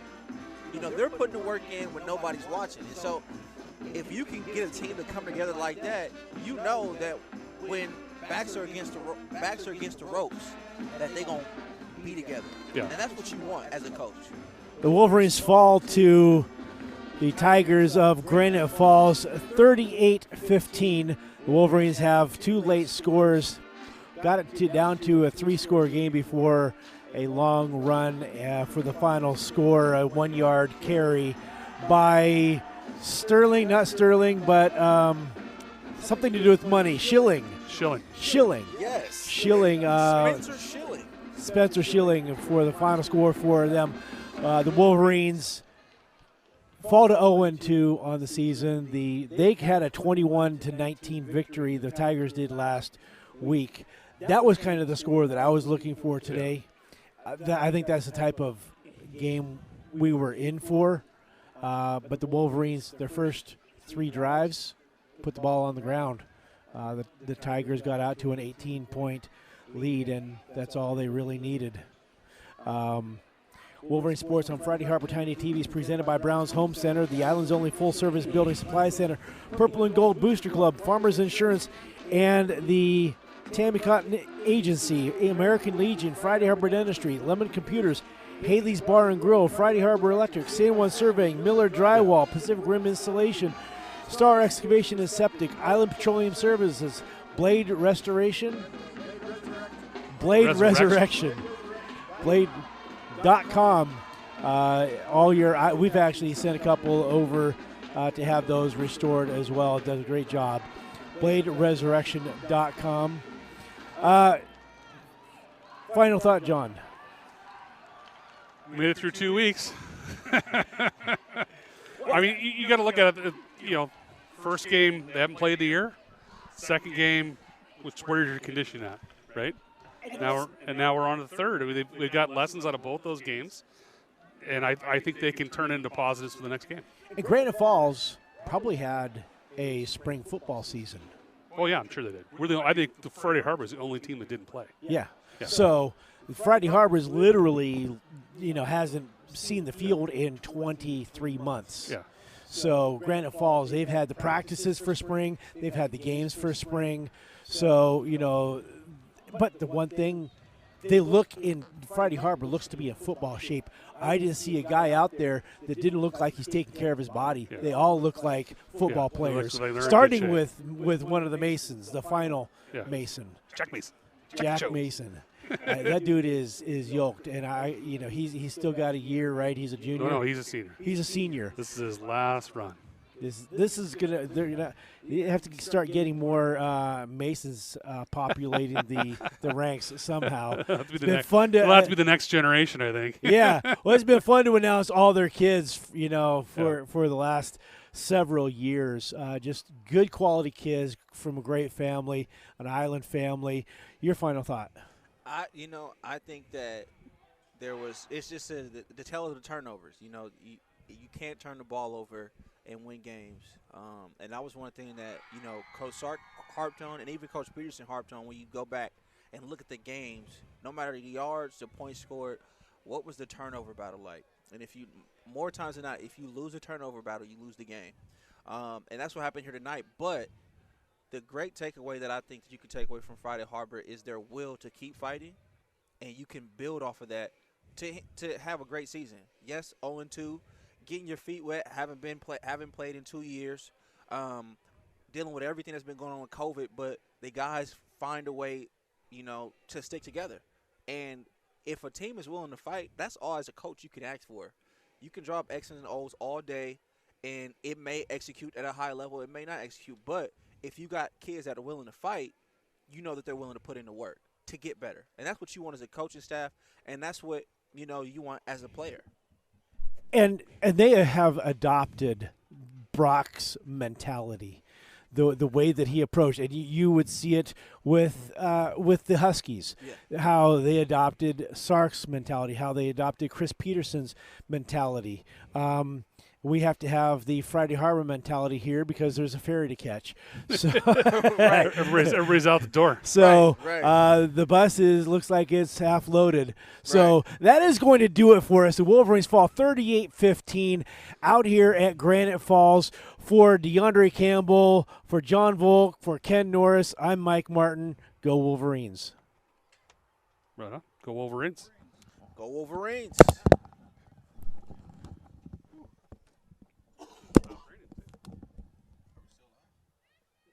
Oh, actually, Go press stop. I think I need to swear. Okay, can you stop this?